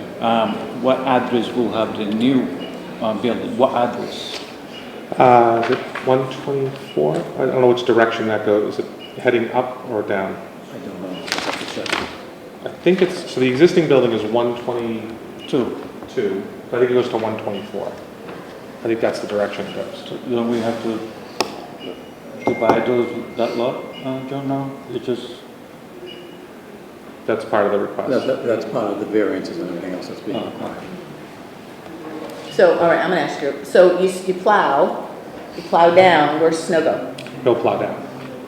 Well then, Removal. So typically on a property like this, you wouldn't plow that driveway. You'd have smaller Bobcat or, I don't want to use the wrong term, an ATV type, smaller vehicle or equipment to either assemble the snow and remove it off site, or stockpile it if it's small enough of a snowfall. You could stockpile it on site. Plenty of area, both on the edges of the parking area, both left and right, and then also that open space area again closer to the side property line. But again, it all depends on the amount of snowfall. But typically, on a project of this size or a site of this size, you would remove snow from the parking area. well, who would be responsible for? Oh, it would be professionally managed. So the association and the existing ownership of the 3-family would have a combined maintenance agreement for the driveway and the parking area. Very similar to a condo association setup. Where's the electric pole? As it right now in your drawing, where is it? So I think the way that they have they have it swaled so that they can identify where the pole is, and that's why the driveway has a swale to it. So it's outside the perimeter of the driveway. I think it's 5 feet. It has to be 5 feet from the curbstone. Other questions before I open it to the public? My last question. Oh, you can is ask many to John. questions as you like. That's okay. But John, has there ever been a property there, built there, in that space? Never. Not to my knowledge. Never. There's never been anything built there. No history. You may be thinking of the property next door, Next which door. has a foundation. Okay. Okay, I'm gonna open this up to the public. Is there anyone who wishes to speak on this? Counselor? Identify yourself for the record, please. William Robinson, Providence, also City Council. My concern is there's 4 stories of living space. In our area, there's only allowed 2 or 3 families. The building that they're proposing is going to be 39 feet, when we can only go 35. Talking about 4 floors of living spaces, 4 bedrooms on each floor. So that's one the other is, I know we're not concerned about building blocking view of residents on Prescott Avenue, Market. I know that there is no zoning ordinance against obstructing views, but the landlord is going to come in and obstruct the views of residents who purchase their homes with the view in mind. I oppose the application because it doesn't meet the requirements for a variance, which may be granted by the dimensions of a lot or soil conditions prohibit development. And I believe the zoning board should deny the application because the lot plan is actually 2 separate parcels. The addition to the new addition would adversely impact the aging and ailing infrastructure in the neighborhood. Variances are granted when they result in benefits of the neighborhood or community at large, but I assert there is a greater benefit for the proposed project other than increased profits for the land. We, the neighbors, ask the zoning board to deny the application that does not meet the criteria for a variance. What would you like to see there? What would you like to see? No, I'm nearly, I mean, is it just the height? Is it too high? Is it, it's, I think it's detrimental to the neighborhood. It doesn't fit in there. If the land was level with the sidewalk, the building showed it's fine, but it's not. It's a deep drop down way below the sidewalk. To me, it doesn't fit. is there anyone else who wishes to speak on this? Name and address, please. Hi, good evening. My name is Kathleen. Could you stand up, please, because it's just so that we can hear you better. No, you can just stand up so we can catch you. Sorry. My name is Kathleen Clark, 73 Warren Ave. I've come to you many a times, standing before you in opposition, and I still stand here too tonight. I don't need to echo that the planning board denied a recommendation for this project, and I ask that you please consider that as a loud, clear, voluminous message that this is not a project that should be built. One of the purposes of the planning board is to not only guide the orderly growth of a community, but also to preserve the community's land use. And we as the neighbors are trying to preserve the land in our neighborhood. As you know, we've presented many reasons in opposition to the project, and council feels as though the recommendation should have been granted by the planning board based on all needs being addressed. But if we look at the responses given for some of the concerns and we analyze them, you will realize the responses that are being addressed are not realistic. The trash, in response to your question, board member, when we were before you the last time, I had presented pictures. And council responded when he was questioned about those pictures of the trash. Well, how do I know when those pictures were taken? What I did the 2 weeks following when we went to the board member is take more pictures of the trash continuously to be spilled all over the street, but I also gave the planning board the time and date of the pictures, which were 2 consecutive weeks to when we were before you previously in the other room.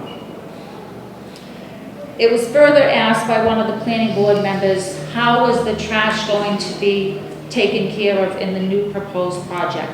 As she had pointed out, a trash truck or compactor, whatever you would call them, would not be able to go down the slope into the driveway and empty the trash like it normally would. And the response from the owner, if you'd like to check the record, was that the barrels would have to be manually dragged up the driveway and then dragged back down the driveway. And the planning board member stated who was going to be doing this, not only on a dry day, but a snowy, rainy day. If it's me, a single woman, I buy the property. Am I going to be dragging up multiple barrels up this 15-foot driveway and then bringing them back down again? Again, supposedly addressed, but it's not realistic. Most of the communities, projects, apartment buildings, as you say, they have a company come in and do that. A real driveway, you can go down, the truck picks it up. Tenants are only responsible, or owners, to drop out their trash. They're not responsible to drag up multiple barrels to have their trash empty. Snow removal is also a concern. And it's interesting that it's proposed to you that an ATV is going to remove the snow. We happen to have an ATV, and we do multiple neighbors on the street. If the snow is too high, that ATV will not move the snow. Company, professional, amateurs or not. There's only so much snow a little ATV machine, and we have a very large machine, but again, if it's higher than the ATV, it's not going to move. Secondly, when you're talking going up a slope, an ATV trying to not only sustain traction, but pushing snow at the same time, again, it's not realistic. Usually a company, an apartment building has a vehicle or a heavy machine with a plow, with the resistance of a vehicle pushing that snow, not a small ATV operated by an individual that we do.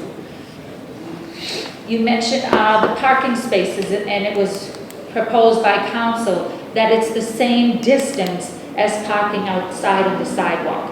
Well, if I park in the back and I own the property that starts at the second floor and I have to climb up how many feet just to get to my back door versus I'm parked outside my property and I'm gonna walk 6 feet and be at my front door.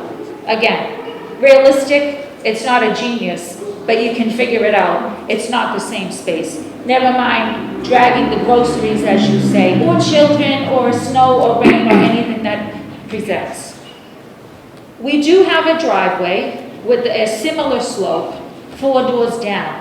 And I present a picture because during the winter months, the owners of this condo, which is 3 doors down, will not park there because they're concerned about the slope, going down, sliding into another car, or coming up and getting stuck. The second picture proposes what that slope would be, and you see how far from the street all the way down to the level green in this property that the slope would have to be at the driveway. One of the planning board members specifically pointed out the safety concern of this driveway. What if there's ever a child in the area and a car goes, out of control? What's going to stop that vehicle? And again, council said, well, that is speculation. Well, he doesn't obviously live in the neighborhood because I have pictures. Not only is it speculation, it's reality. So behind me is the same slope, but on the opposite side. And we had a car be blown on Christmas Day 2020 by the wind. And you'll see where the car came careening down the hill. And if a tree was not there to stop that vehicle, that was going right into a house. So it's reality, it's not speculation. Never mention if I had a grandchild out in my yard playing on my property because this car comes blowing by the wind. And it was reported by the fire department. It was the wind and the emergency brake was not on the vehicle. So it was just enough wind to blow that car. Again, there was never a driveway on this property prior to being converted in 2020 when the home was converted and purchased.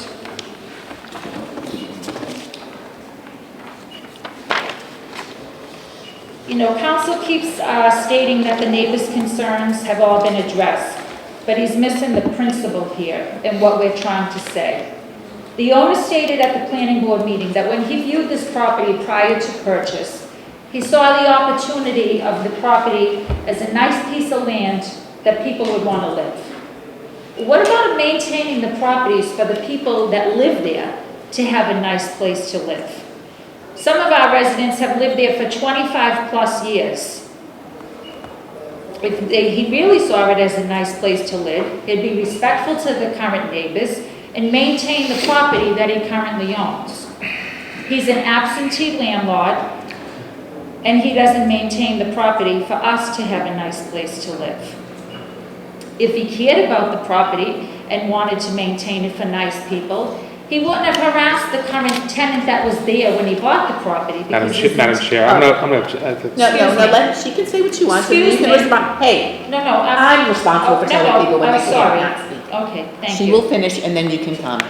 And don't get disparaging on people, it's inappropriate. Okay. Just keep your comments about comments and don't talk about people's personalities. Okay, It's not thank nice. you. Okay. Because that intention was to build condominiums back in that project. That was, for whatever reason, never happened and it wasn't allowed.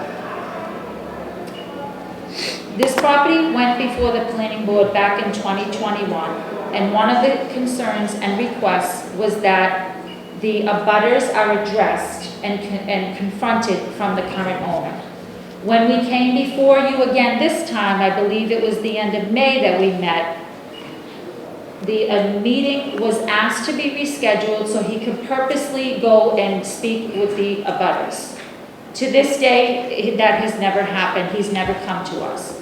When he was asked at the planning board why he did not come to us, he stated that Mr. Robinson was reached out to and did not want to meet.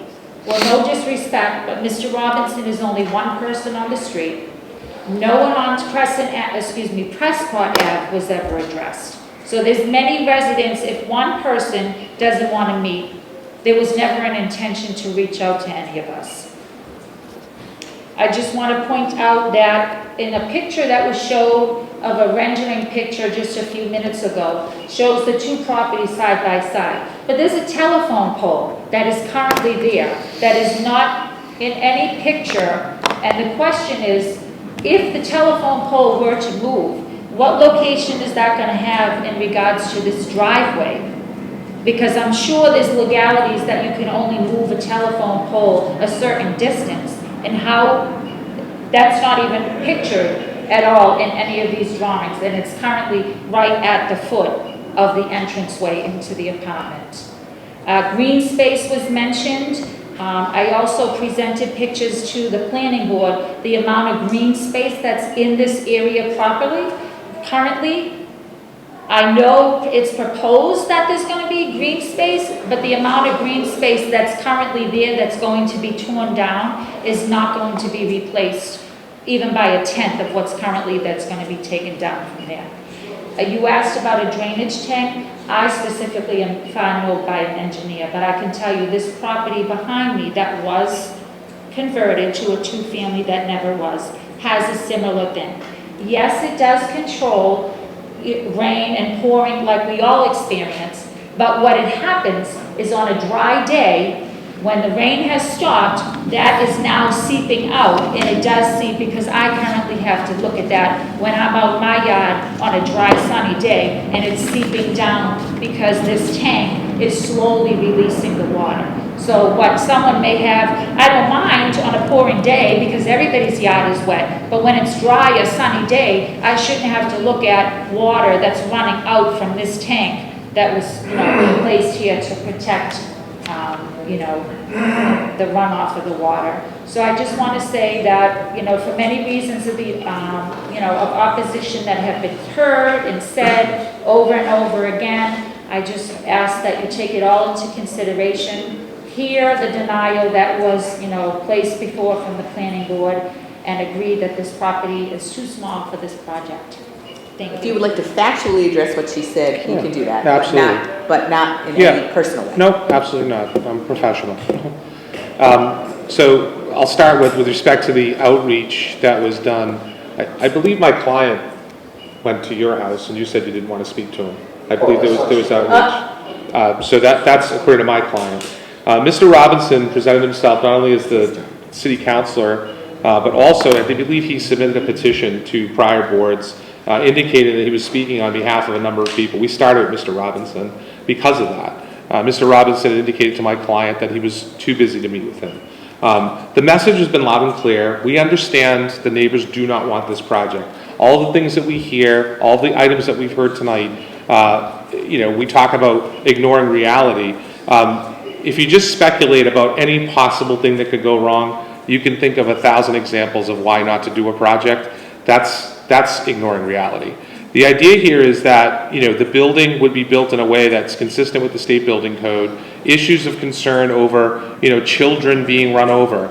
Let's not address that one. That is too speculative. I just think it's important to realize. Anybody's Exactly. And I think it's important to realize that the concerns that typically should be addressed from a public safety standpoint, things like incorporation of bollards, are things that are important components of this plan, and things that we were asked to consider in connection with the planning board's analysis of this project, and which we spent a great deal of expense on doing after the last time we presented this originally to the board.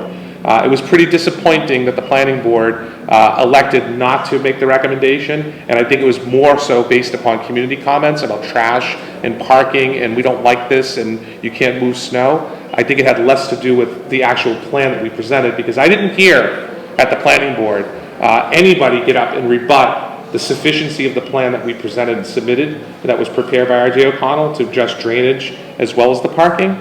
All we heard was, we don't like this person who's doing this project and he's a bad person.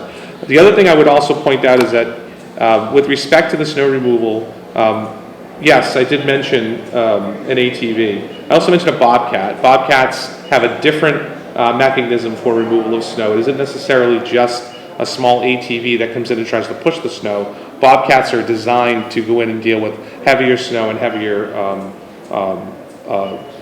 issues such as what we're seeing on this particular site.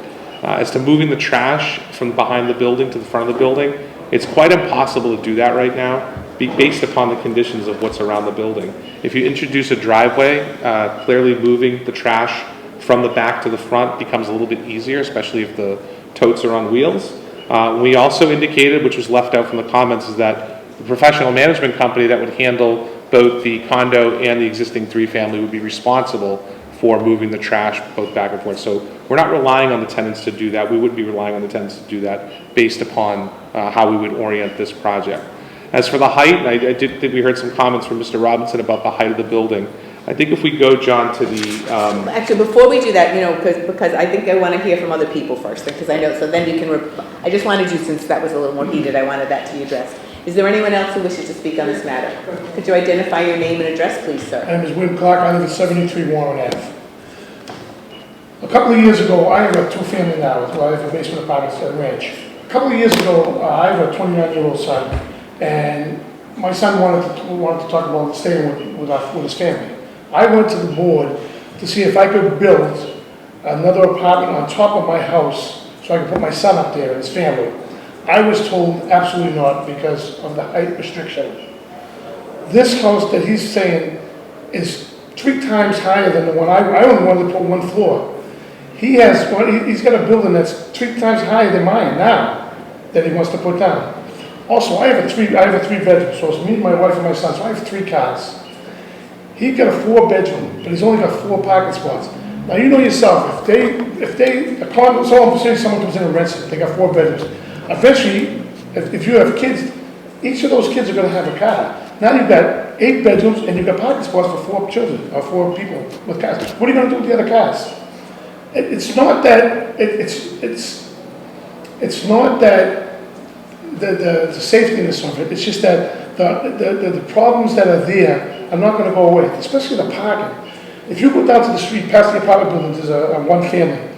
His wall in the back, where Jefferson Avenue is 50 feet high, and then his backyard is flat. But he had a bit of 50-foot wall, because I remember when they built it.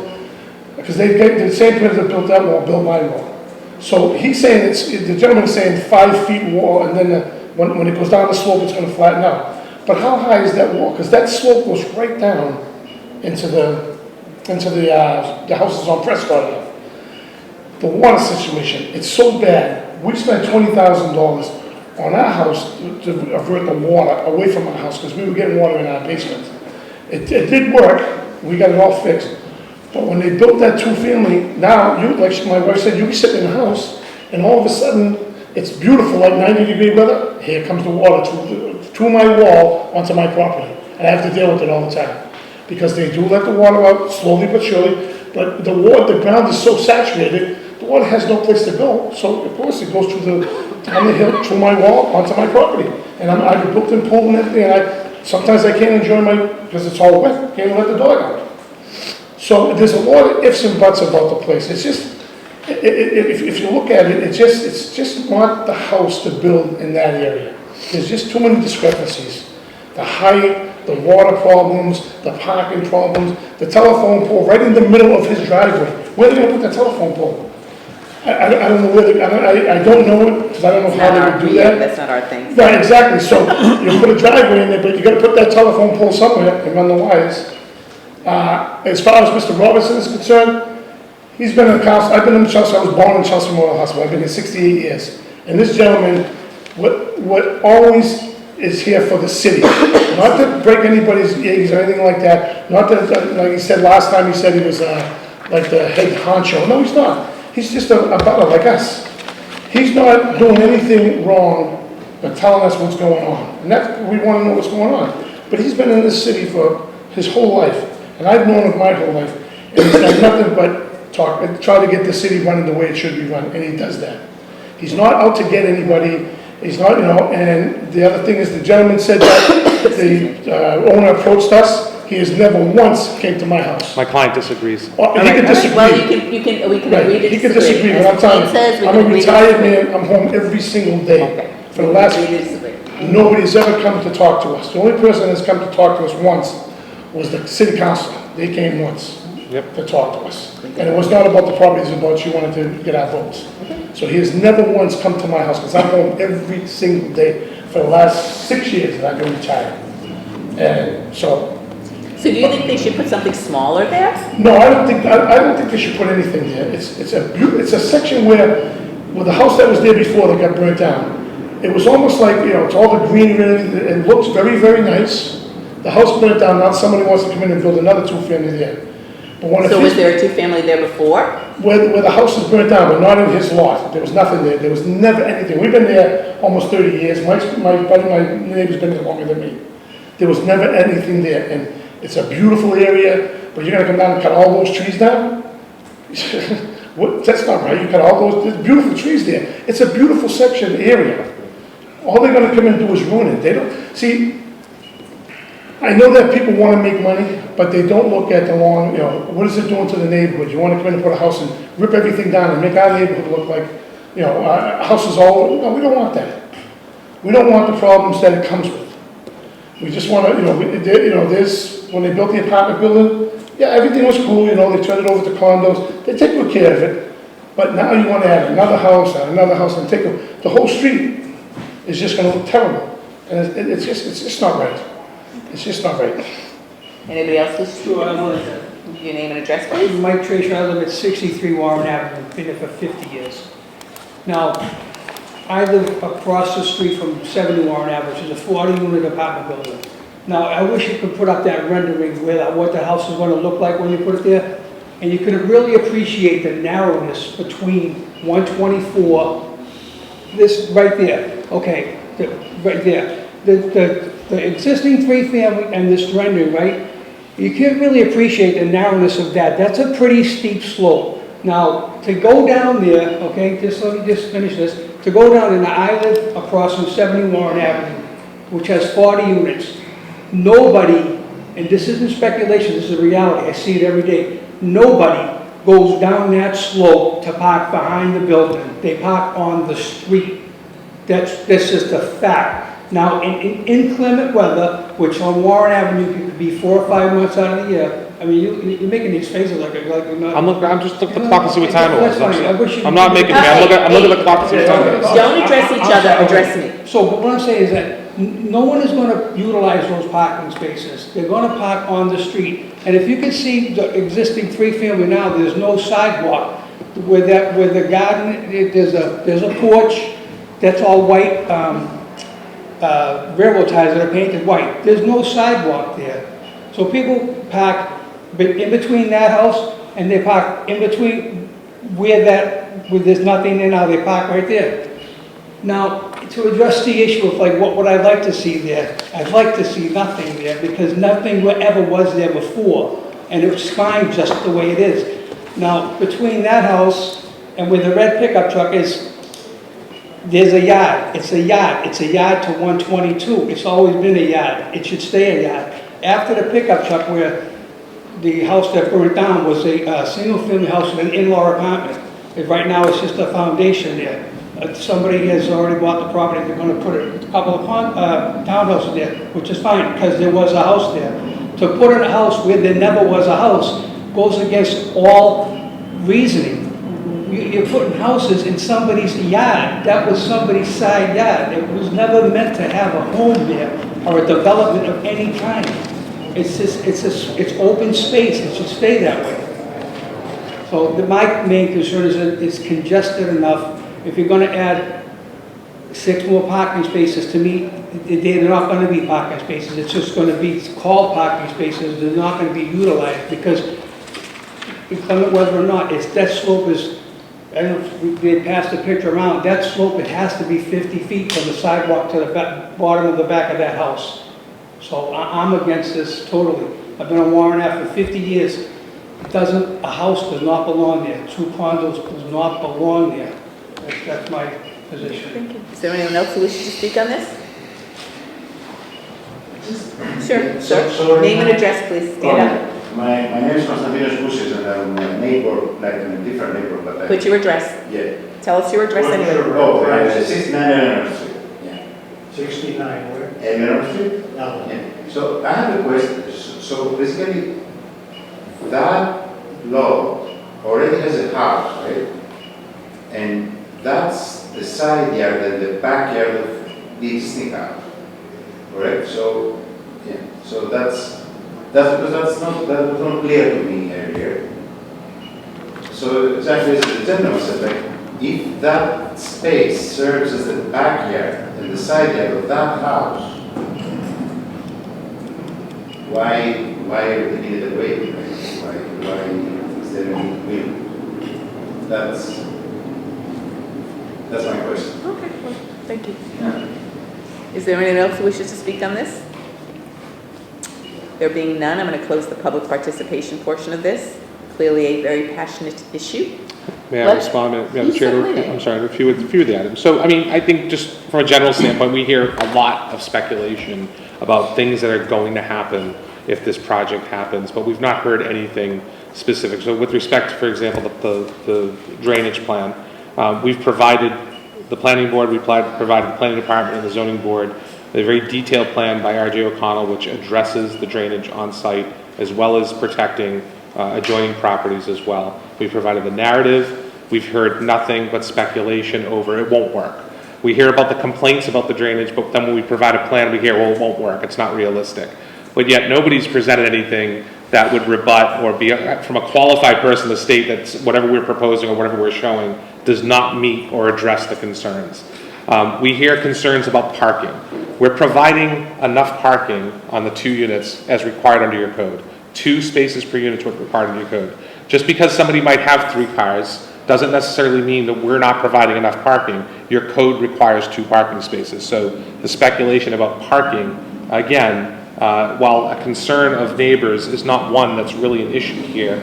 In fact, I would say that it's less of an issue considering that there's been complaints about parking with the existing 3-unit building and we're proposing parking.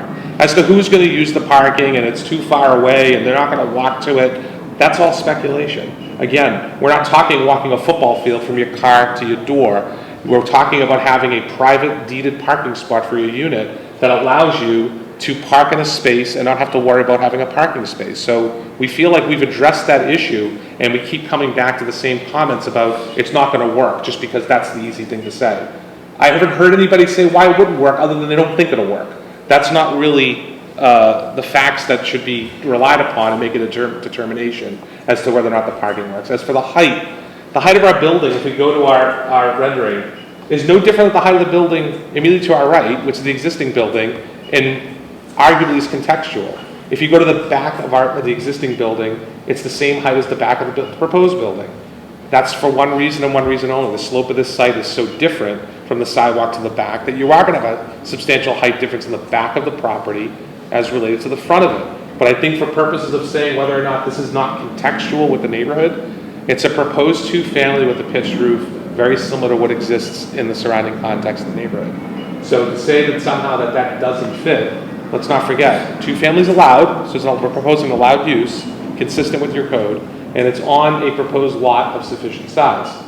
So the only issues here really involve some dimensional relief, and they're, quite frankly, the issues that are usually technical issues such as frontage and some setback issues. But for the most part, this project, this proposal, on an oversized lot, 15,000 square foot lot is considered, would be an oversized lot for this area, is quite consistent with the neighborhood context and certainly consistent with the uses that your zoning code actually contemplates for this area.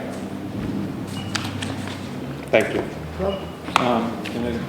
John, can you go back to the parking plan?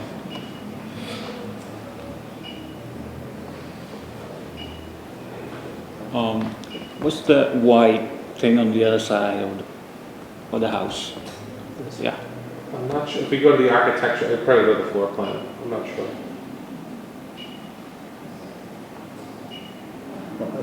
Yeah, it looks like, is that a deck or window well? Shows window well? Okay.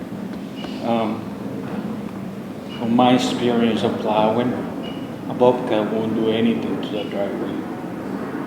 If the snow is heavy, and you come with a bucket, the rear is going to go up.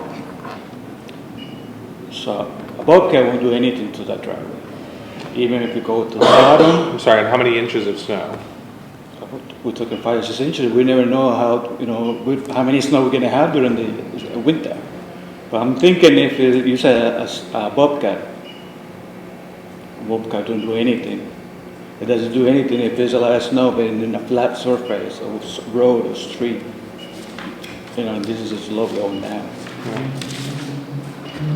Now you saying that, so there's no, I don't hear anything like for sure how you guys are gonna take that snow out, or how you're gonna plow that snow. Will it go down with what equipment? I mean, a truck, a red one that's in front of the new, that you show there in the picture. Is that driveway wide enough? Yeah. They will have to push it down. And you can and then you gotta back up. Yeah. Because you have 7 cars parked already. Or you could drive down and push up. But where are you going to push it to? That was the question I I'm had saying, before so- earlier. Where would you push Yeah, we it? can't, obviously we can't leave it on the street. It has to either be moved away and, Yeah, but I don't hear any specific plan that really is gonna work when it comes to the snow. You either plow down, you're gonna put it, make a mountain there, and bury some cars, and when I get out, you gotta do that overnight. I think there's reserve area around the site to stockpile. You could stockpile snow on site. It's not, the site isn't so constrained that you would not be able to stockpile the snow. I don't think this is the first parking arrangement that you'd have where you'd have that challenge. So it's not, and again, I understand we live in New England. I lived here my whole life. We don't have 105 inches of snow every winter. I think we've had a couple of anomalies, and I think we have had some heavy snow, and certainly everybody has had to adjust and make accommodations for snow removal when that occurs. But a typical winter, this site should be able to handle enough stockpile of snow, and if not, then it has to be removed off site. I understand that way, and that what you're saying, but my question is, what equipment is gonna be used, to do that? Whatever it takes to get the job done. I don't know that that's really, at the end of the day, like you design a parking area with enough setback from its property lines, with enough reserve area, that somehow can't be resolved. I think that there's plenty of ways to skin that cat, and I don't think that's an issue that's of utmost concern that's this project should turn on. Where's the property line for both sides? Where is the 122? Your property line is right, that dark line that comes down with the bollards, all the way down the driveway.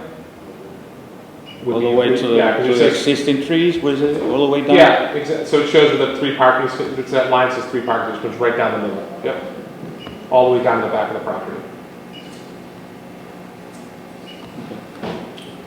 But again, there would be common easements for, maintenance and access to both sides of the property, including maintenance of the landscaping and maintenance of any of the parking areas as well. Okay, no more questions. Any other questions? Mira? Can you explain why the planning board denied it? You said that, what was the reasoning for them to deny? They expressed concern relative to the slope of the driveway. They expressed concern about drainage. They expressed concern about the height. And there was some concern about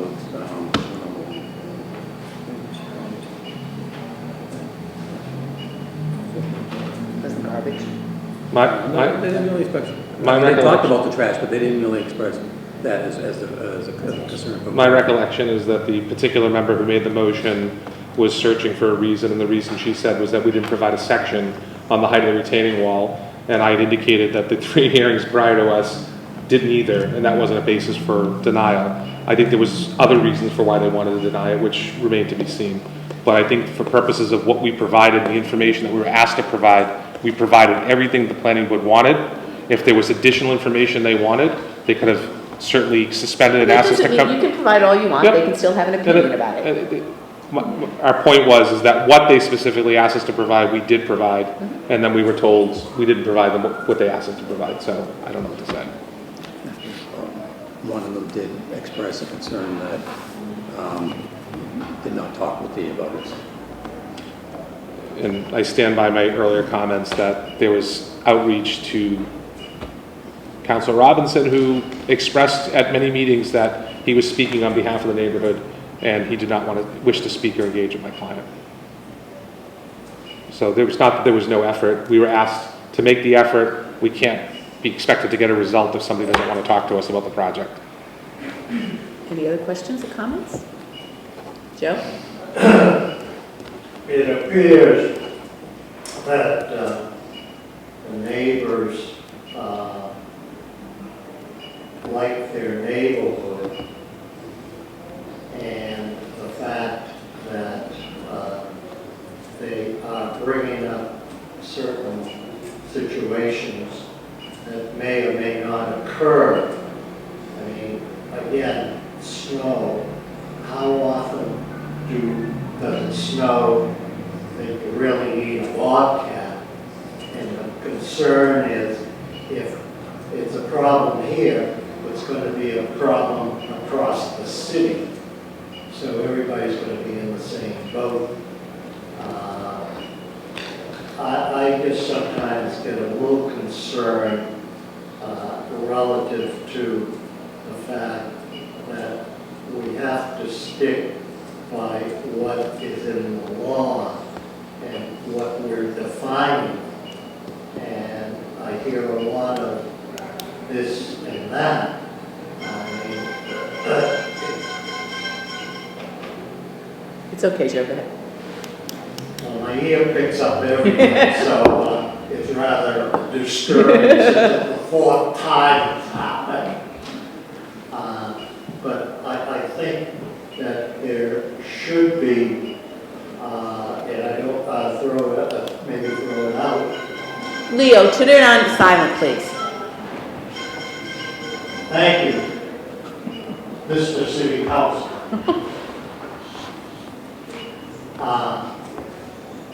Question whether at this point, I mean, there's need for something, there's need for housing, and apparently the applicant wanted to meet but wasn't able to meet. So is there a possibility of extending it to the next monthly meeting? We're not going to hear anything different from the butters. Okay. I mean, I would not recommend it. We're not going to hear anything different from the butters, in my opinion. Okay. So, I mean, I think that's one thing. I don't see that changing. Okay. Any other thoughts or questions? Would he be open to that? Through the chair, I can respond. Yeah. I would be, except I did hear, I think multiple times the chair asked, what do you want to see? And the answer is nothing. So I think coming into this, the chasm is just too far wide. We're proposing a conforming use on a conforming size lot in a neighborhood that has 2 families, and they want 0. So there's nothing even to meet in the middle. If I thought a single family could work on the site, or that the neighborhood would accept that, I think I would at least encourage my client to explore it. But we're not even hearing that, so I have no choice but to go forward with my hearing and ask for a decision based upon, what we feel is the, is the standard. And I also wanted to add some thoughts.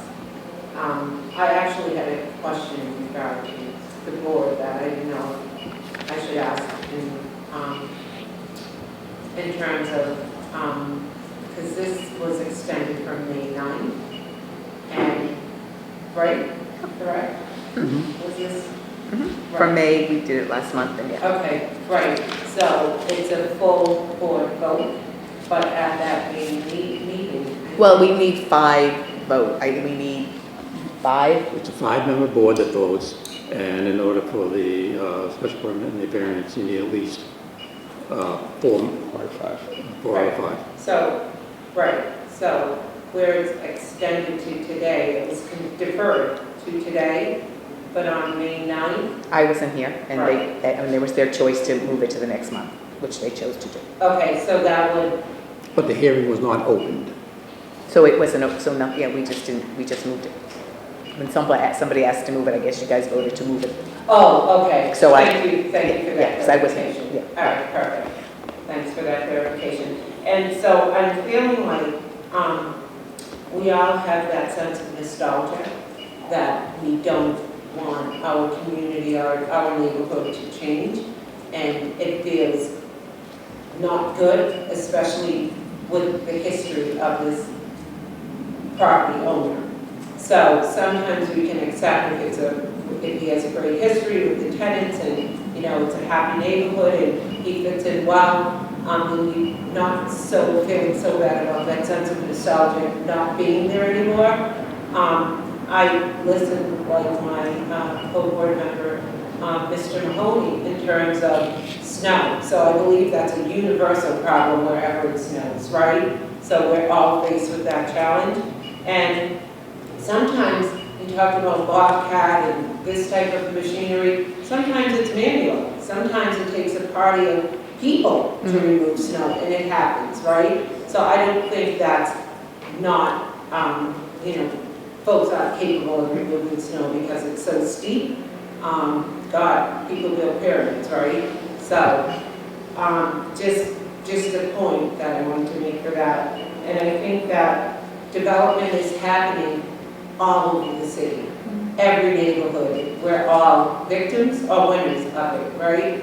So those points I just wanted to put out there in terms of looking at the plan and the property, and if it's accepted, if it's legal, if it's, you know, there to build, then without any respect, I hear the abutters, but just thinking about the points I made and taking that into consideration. And it's really unfortunate that this property owner has the history he has, but also most unfortunate that he has not been able to break that barrier in terms of reaching out and having a conversation with his neighbors. And he has tried some, but again, there's others. So it might be in the best interest to extend this or have more of a conversation. And if it's the board's interest and if it's the belief that there's going to be an open-minded discussion, then I'm okay with saying let's go for another month. But I think a couple of things I just want to add a couple. I'm going to add to what you said. You said, Joan, is, and I did keep asking, what do you want to see here? Well, of course, I don't, you know, and listen, if I live next door, I won't want to see anything either. I have a yard. I want to see the trees. Well, you know, it's their choice to make. Height-wise, it doesn't. And I would want to talk about the height stuff a little more. But if that's an accurate picture, then it seems like they're pretty. It's consistent. What's there? I mean, I think 4 bedrooms is a lot. I'll tell you that. I think 4 bedrooms is a lot, and I think that does lead to the potential for more cars. And you know, then are you know what they're legally allowed, but 4 bedrooms does lead to a potential for bigger things. I think that the issue about trash, not the disposal of it up and down, because quite frankly, I have to haul the trash from my mother's backyard and bring it to the front every Tuesday. That's what happens. But the reality is, you know, but when the owner hasn't sort of been very supportive of ensuring that the trash that's existing there, he's not cleaning up, that leaves a bad taste in people's mouths. I don't think that that's a killer that somebody's going to have to pull it up because you hire someone to do it. I think that there are months in the year where people will decide that they would rather park on the street than attempt to go down that driveway. I think that that's probably likely because they're worried about ice or they're worried about whatever. But probably 10 months, it was like last year, they wouldn't have a problem. We had no snow. I think some of the things that they raised are legitimate concerns about like the winds, but the stuff that was raised are things that already exist and have nothing to do with what's being added there. For example, the car coming down, that's scary as hell. I mean, I'm not saying, what? It can happen now. Right, but I'm saying, but that's scary as hell. It was scary as hell, but that did happen now. Yep. And the whole idea of the issue, and that's why in some respects my issue about the retaining, I think that's the question about the retaining tank is really an important one because how it's properly used. But again, right now, not relevant to this issue, there are concerns, their land is wet on dry days because of it, it's something that already exists. That's not going to be exacerbated, I don't believe, by this situation. So I mean, I hear the concerns and I recognize them, but we have a certain limited purview of what we're supposed to be looking at. We haven't gone through the variance situations yet, and we have to agree on that because we have to, you know, that may be an issue. because quite frankly, it's one of the issues for me. It's usually easy to figure out if something is more substantial or detrimental to the public good. And I think in this case, you're gonna have a harder time telling that, because what we're hearing from the public is, it's not in their public interest. So I'm, you know, so that's, and all I can do is look at these requirements. And that's, so we have to go through those. So I mean, that's a concern that I have, not because I'm not discounting at all anybody's concerns. They live there and this is their neighborhood and they have a right to want it to be as pleasant for them as they want. But people who own property also have the right to try to figure out how to develop it as long as it's consistent for what the city's looking for. And for the most part, this is not inconsistent from other things we've looked at from the city, though we have had a lot of negative pushback. It's not a special permit situation only, where we have more flexibility. It is in fact a variance situation. And we need to determine that. And so I'm just saying, from my point of view, the only one, like anything else that I look at these, is the whole detrimental to the public good. Because from the public good, we're hearing, you know, you have to tell me why this is positive for the public good, when the public is telling us they don't like it. So that's the only, I'm not concerned, that's the wrong way to use it. That is one of the questions that I have as we go through this. So anyway, that's my thoughts. I can understand the concerns about some of the concerns. I don't appreciate all the concerns. I think the height point of view, which is one of the variance requirements, it's not inconsistent with what's next to it, unless that's an inaccurate representation. The back versus the front, what you see from the front is what's relevant, not the back, because that's the slope and this is perfectly. Goes to the parents. That goes to the perfect, I mean, that's number one, makes that number one an easy one, because quite frankly, it's the land, it's gonna be bigger on the bottom, because unless you fill in the land, you're gonna have something deeper on the bottom than you're gonna have on the top. Walking, they might not. Joe? I'm hearing the concern that the barrels and all the trash and all that. Why didn't the neighbors call the city? Yeah, I mean. They may have. And why wasn't it addressed by the city? I mean. And that's again, question outside our purview. We're not the public No, works department. I'm just throwing that out. I mean, I hear all this stuff. That's a legit concern. I don't want trash all over the place. Somebody should be fixing it. Somebody should be fixing it. And the guy who owns the place should be fixing it, you know? Especially when he wants to do something else. That's it. Through the chair, the issue of trash, I understand the concern. I understand, you know, trash day can present problems. You know, it's not always just the tenants who, you know, it's not like they're out there throwing their trash in the street. Trash trucks, I've seen them plenty of times, aren't the most careful when it comes to, and you're right, it requires the owner to be a little more sensitive to that. The owner should take care of that. 100%. The part of the problem, and we've raised this before, is that the location of where the trash is stored currently, because of the conditions of the site, is that it's on the front of the building. It's unsightly, we agree. We want to change, correct that. I think one of the ways to address that is to have access to the back and to have an area where the trash can be stored. That's being Well, you could build a trash area if you wanted to on the side of the building. You could, but if you have the conditions that are currently existing on the site to move the trash without having, or the driveway certainly presents an easier opportunity to move the trash in and out. So I agree with that, but I think that's part of, we heard that, and that's one of the commitments that we made as part of the, you know, as part of this proposal. Hugo, did you say you want to say something? Yeah, you think your client can be willing or would like to instead of making two-family, one family? I can't answer that at the moment. I mean, the presentations before the board right now is the two-family. If the board were to, I mean, I believe the board has discretion to condition its variance, if it's granting a variance, to make reasonable conditions. If the board were to make conditions that, you know, I know you made some comments earlier about, you know, 4 bedrooms. If the board were to impose conditions that they can't be more than 3 bedrooms, I think those are reasonable conditions that we would have no issue with. So as to whether or not he would agree to a single family, That would be a whole different, that's a different proposal. They'd have to come in front of us with a different proposal. Because I wouldn't want to feel comfortable doing that because I wouldn't know what it looks like. You know, what would that, and you know, it might even look weird because you got a 1 family next to a 3 family. I mean, who knows? I mean, through the chair, we're hearing issues about the height. I would hazard to guess, a single family would probably look exactly like the two family, if not as much. Well, we probably wouldn't utilize the lower level. We would still have to have that foundation to build it up, because you have to have that in the rear, because otherwise you'd have, basically a single story at the sidewalk level, and it probably wouldn't look very contextual. So a single family may look a lot like the two family we're proposing. It may have less parking and it may have, less bedrooms, but I don't know that that addresses the comments and the concerns from the neighborhood, because, as they said, they just don't want anything. Well, that's So, why I kind of asked, yeah. like, what would you rather see there, if it was like a one family or whatever, so, I think. Well, so let's go through show any questions before I have to go through the variances.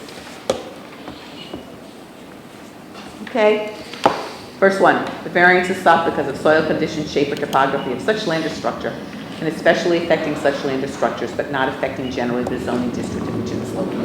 Yeah, and thank you, Madam Chair. And this one, usually you can't hit a ground rule double with, so this property is clearly unique in its characteristics, both soil and topography.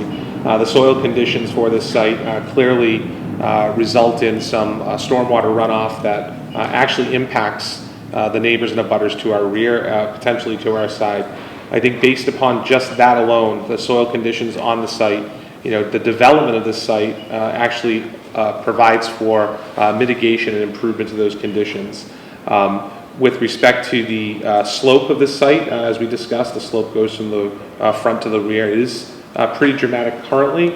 We can create some improvements with respect to that, but in order to address any of those concerns, we would require relief under the code for the dimensional relief that we're requesting. I would point out that we are proposing a allowed as of right use at two family on a lot of sufficient size. So what we're requesting for when we're talking about the variance standards and the hardship that's involved, we're talking about slight dimensional relief for the proposed two family.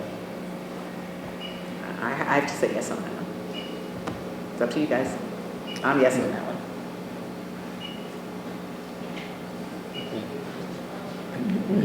May I ask a question? Yeah. How does that relate to the, courts have said that the justification has to relate to the variance being requested. How does that relate to the frontage? So, Madam Chair, if I may, so is the board asking this, or is this the planning department asking this? Because it seems to me It's this is the the board board's asking. question, yeah. Okay. I don't mean to be difficult about it, but the board has The a board specific wants to question. know what about Yeah, the frontage. Exactly. So with respect to the frontage, the conditions in the district, in the surrounding district, are such that the slight reduction that we're requesting in frontage from 60 feet to 50 feet, we feel is consistent with pretty much what's existing in the surrounding neighborhood. Through the board? Through the chair? Go ahead. But specifically, how does the shape or topography or the soils affect the need to reduce the frontage? Well, I think in order to ensure that we're able to add parking to the existing property, the three-family, in order to divide this property in a certain way, with the existing house that sits on the site, we wouldn't be able to do it any other way. Okay, thank you. So again, one, yes or no? Yes. Yes. Two, a literal enforcement of the provisions of this chapter would involve a substantial hardship, financial or otherwise, to the petitioner or applicant. As I mentioned in the previous comments, what we're requesting for relief specifically with respect to the proposed two-family dwelling, including the height and the setback, the existing structure that is on the lot presently can't be moved. That would be a significant expense if we had to do that to increase or allow for those setbacks.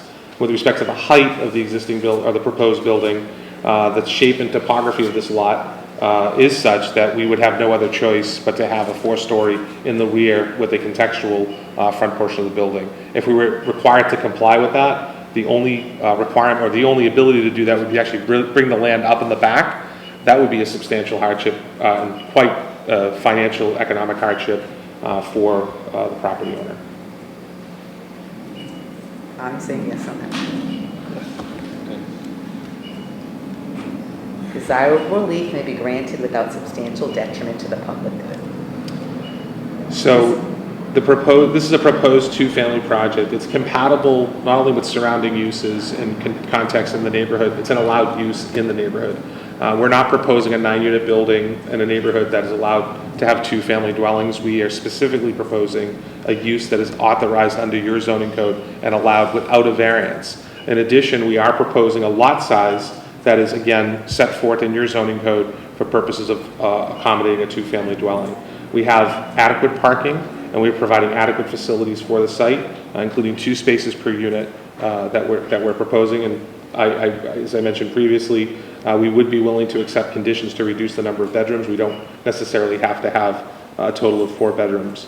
It would not be detrimental to public good, as it would provide additional housing here in the city of Chelsea, a goal which is necessitated by increased demand for housing all around.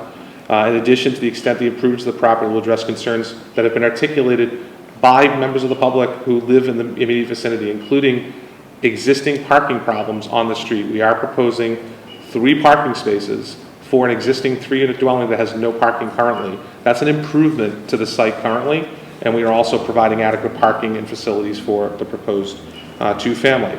And I will reiterate it again, and I don't want to overstate this because I think it's an important component. It's one of the reasons why we withdrew at the last time we presented this.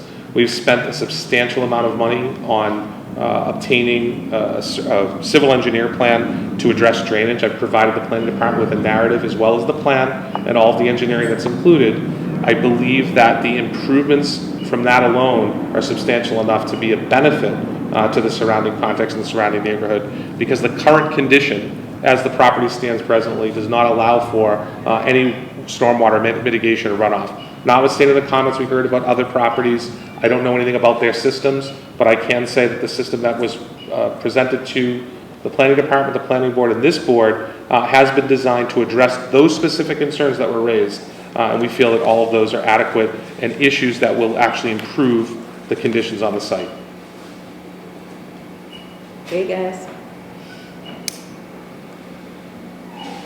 I have I'm really torn about the parking lot, and I know that you probably did your due diligence, but I feel like it's going to be an issue in the future.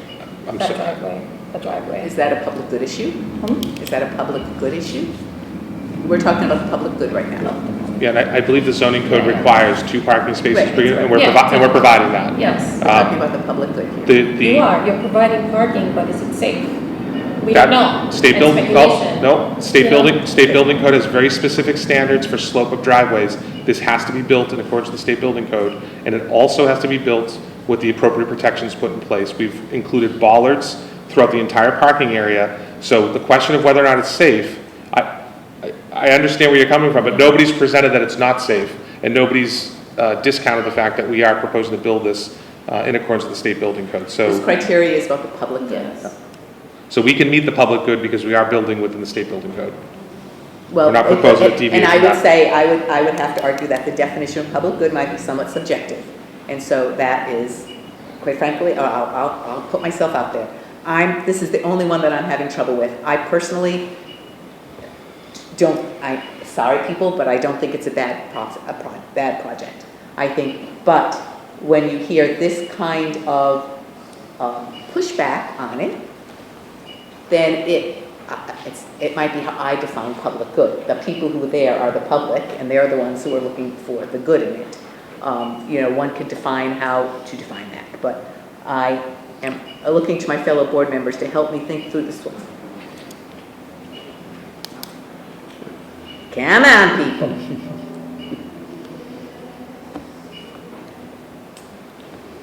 I think in order, if I may, I think in order to rebut the public good, though, I think the subjectiveness notwithstanding, other than just anecdotal speculation about issues that could be related to this, without providing some type of specific data, that the driveway is unsafe, or that the parking area doesn't work, or the distance traveled is too far. That's speculative. We don't know. That's speculative. No, we do, because we have an engineer who designed it. So our engineer designed it so that it can be built according to the state building code. Nobody's presented any evidence. No abutters, no board members, no planning board. Nobody's come to us and said, this does not work. So to suggest that somehow it doesn't work, I think is speculative for purposes of the hearing. We won't know until we put it to the test. No, we do, because we know what the state building code says for a minimum slope distance for that driveway. We do. The state building code is a standard on this. We can't build below the state building code I think we have to make an standard. assumption, as we do with anybody who builds, that they are following the law. I mean, that, I'm gonna say, they are following the law. That, you know, and we are here in situations when the law doesn't always work to figure out how to, you know, what we can do to smooth those things over. So we have to, for the sake of argument, I think, assume that, as with any good developer, they will in fact develop it in accordance with state law. That doesn't mean that it meets the criteria here, but it means that I will make the assumption that you are following and doing as what state law, and that they, you know, they've got the parking, they're not gonna build a slope that goes like this, they're gonna have to figure it out. That doesn't mean that people are gonna use it, and we can't force them. That's not what we get to consider. But it also doesn't mean people won't use it. It doesn't, right, exactly, but whether they will or they won't is not part of our calculation. I will say that it does not meet the public good. I have no problem with the slope. Well, then that's it, we only need one. Yeah, I just have a problem with the slope, you know, and then, I just have a problem with the slope of the property. Okay. Despite the state building code requirements? Doesn't matter. Okay. Doesn't matter. I mean, it's just, I know it could be legal, but I have a personal. If that is your, that is your opinion, and that's why we speculate, that's why we convene and we hear. Yeah, it's just, you need a unanimous recommendation, and I apologize for that. No problem. Well, I just apologize for your time, I don't apologize. No, I apologize for your time. I know it's been a long I hearing, think that and we've everybody been a has paid, you and the commitment from the neighbors, there has been a lot about this. It is actually too bad that there can't have been a more meeting of the minds around this, but that is not, again, something that we are charged with. So we do not have a unanimous vote on the variances, which means that we will not be granting this. What? We got one more variance to do. Oh, okay. We still have to do all four of them, even though we have a no? Yeah, I have to write it up, but I have to Okay, write desirable relief may be granted without nullifying or substantially derogating from the intent or purpose of this chapter. Well, if we don't meet the other one, we can't meet this one, so. But he's got to write it up. I Well, I mean, don't know well, what I to mean, say. okay, all right. At that point. All right. Mail it in at that point. That's your choice. I mean, there's nothing to argue. It's, if you don't have unanimous on it. You can choose not to comment. Provided no info. Yep. Thank you very much. Have a good evening. You still need to officially vote yes or no. All right, well, we're going to. Do we have a vote no on what? You make a motion whether to approve or no. I'll make a motion to deny the case 2023-10. Because it does not meet the... Because it does not meet the variance requirements. So your motion would also be 5, correct? Or 4 or 5? Correct. Motion to that? Yeah. Who seconds? Marilyn, all in favor? No. I'm not going to disagree with that. Thank you. I saw it 3. Oh, does everybody, yes? Who's gonna motion to deny? You did, you made the I motion. know, but And who seconded it was Marilyn. Yeah, Who all no, in so- favor of the motion to deny? You have to be in favor of the motion to deny. 3, 4, and Joe's not. So who was sitting? That's fine. This 5. Yep. Right, this side. Thank you. Have a good evening. Thank you. Next case is 2023-10, no, I'm sorry, 2023-12, 51 Library Street, Pedro Florentino, for special permit and variance seeking approval for the demolition of a garage structure and a residential structure and construction of a 4-unit dwelling structure, which does meet the city of zoning ordinance for it does meet or does not meet? Does not meet. No, it's a typo. Which does not meet the city of Chelsea zoning ordinance for minimum lot side yard setback, front yard setback, lot size, rear yard setback, and combined side yard setback, maximum floor area ratio, and lot coverage. So, John, what did the planning board have to say about this one? Planning board recommended approval with standard conditions as applicable. Design review, tenants of the building will be ineligible to participate in the city's resident sticker parking program.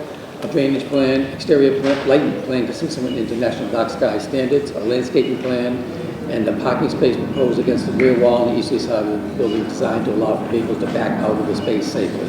I'm sure she's. Counselor, is your client comfortable with those conditions? Yes.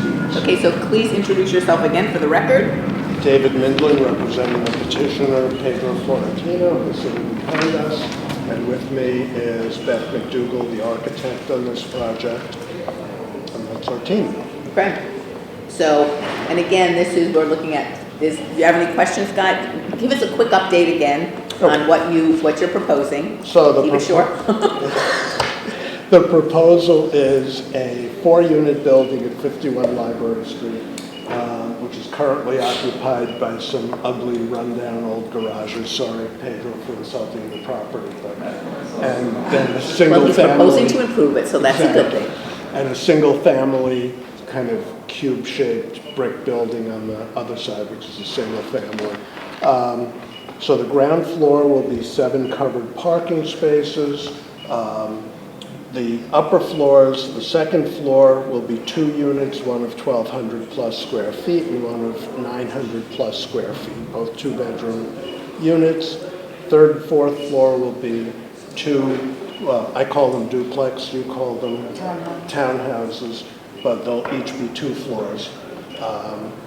So one unit will be almost 1,800 square feet, the other will be 2,000. All 4 units will be 2 bedrooms, either 1 or 2 or 2.5 baths. And again, what Beth has designed is the step back feature where the ground floor is closer to the lot lines, but the upper floors are recessed in order to give the neighbors a little space of privacy.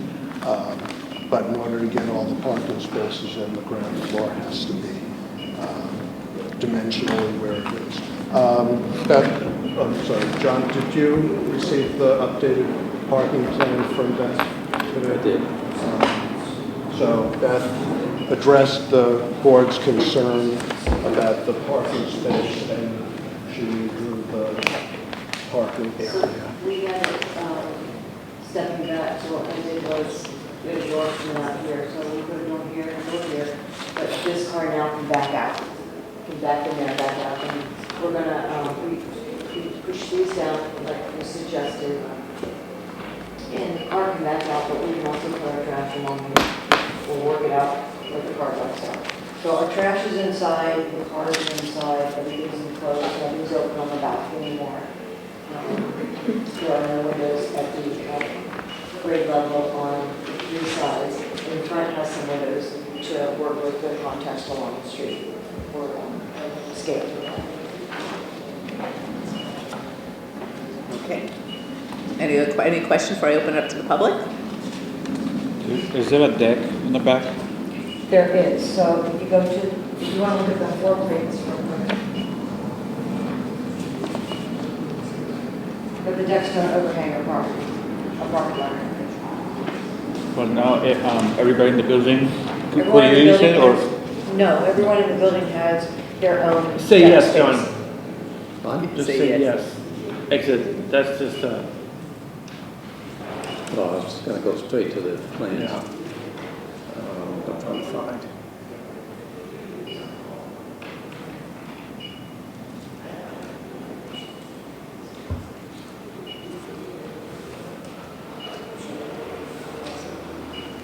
I cannot find. If you look at the size, and you will find it. Can you see the size up there? So it's going to be one of the bigger ones. It should be one of these two.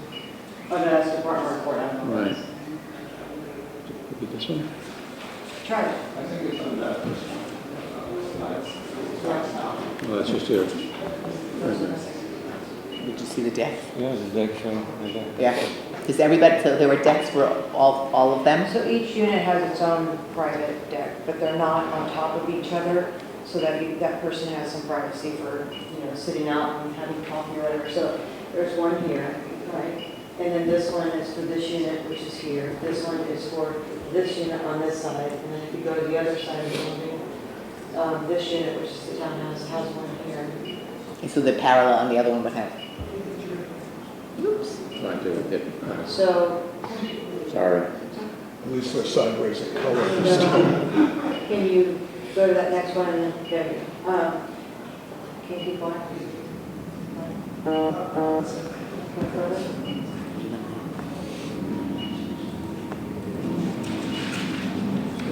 Rotated the wrong way.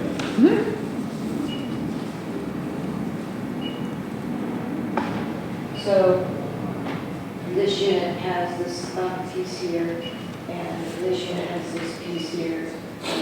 This goes with this unit. This is the handicap unit.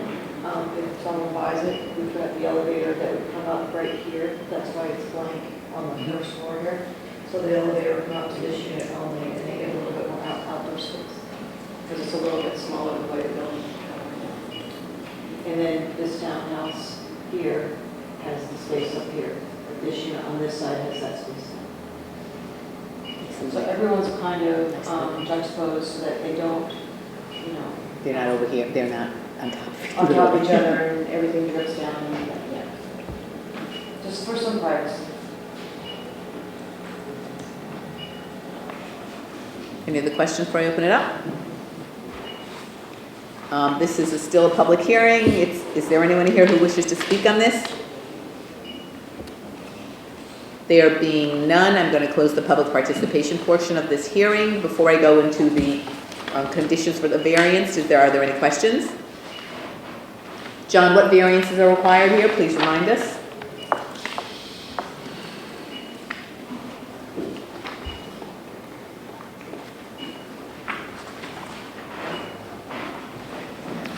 Combined side yard for lot area per unit for the lot area itself, floor area ratio, front yard setback, side yard setback, rear yard setback, and maximum lot coverage.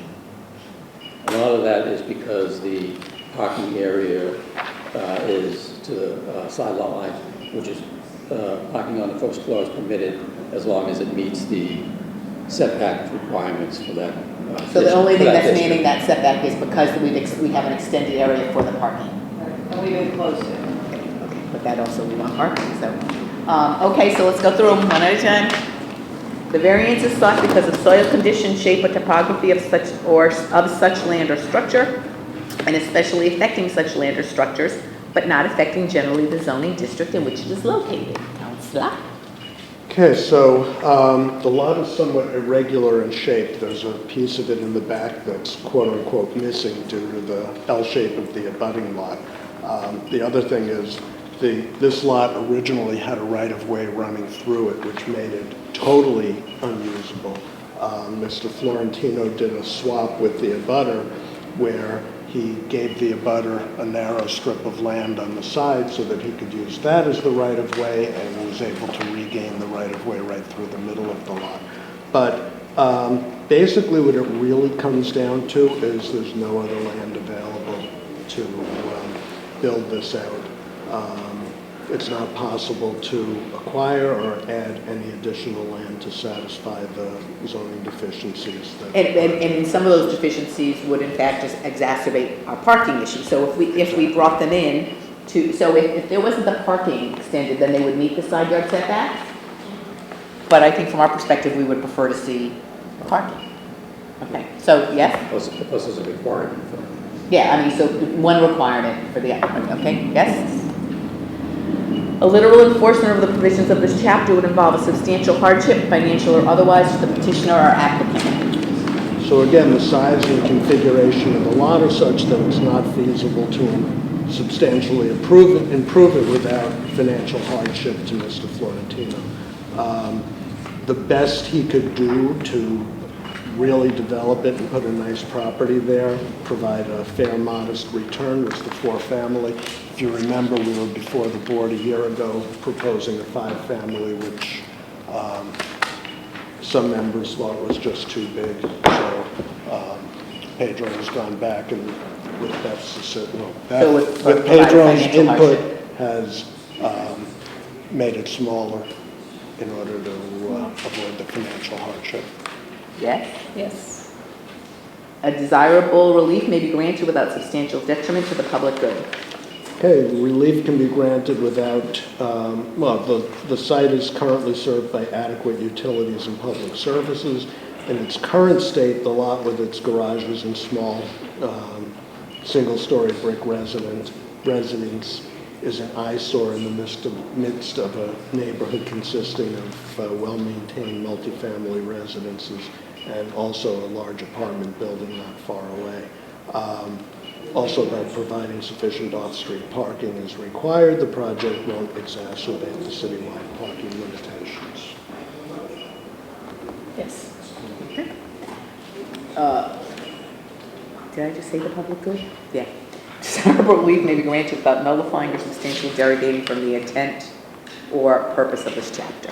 So this project, again, with Beth's creativity, presents a modern, creative, multifamily residence that will enhance an already attractive neighborhood while providing just more than one off-street parking space for each. And it's a multifamily area. Yeah, almost every property is multifamily on very small lots. Yes. Okay. Oh, good. You met those. Okay. That being said, John, does the planning department have any recommendations? Planning department recommends approval with the conditions as previously listed. Okay. Do we have a motion? Arthur? Make a motion to accept, to approve case 2023-12, 51 Library Street with the standard conditions as articulated. Second. Joe, all in favor? Go forth and multiply. May the force be with you. May the force be with you. Oh no, that's the wrong one. Wrong one. Now it's looking back, but more than Yeah. Yeah, and you go for it and multiply. It's not the right thing to say. Yeah, I was going to say there's something politically incorrect. Pedro, Adi, now you go. I mean Hector. Jeez, it's the sugar. It's the 165 Hawthorne. I said no on that one. Everybody else said yes. Oh, you said no on that I one? said no on that. Oh, he said no on that. Okay. Sorry. Okay. I Too much apologize. sugar. Thank you. Oh, yeah.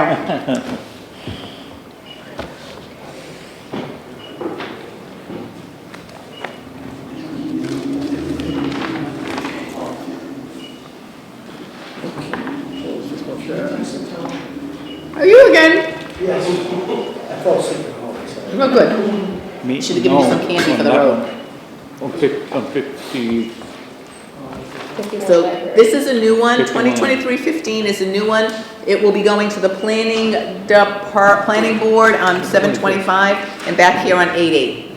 Yes, and Madam Chairman, members of the board, Anthony Rossi, we have a petitioner.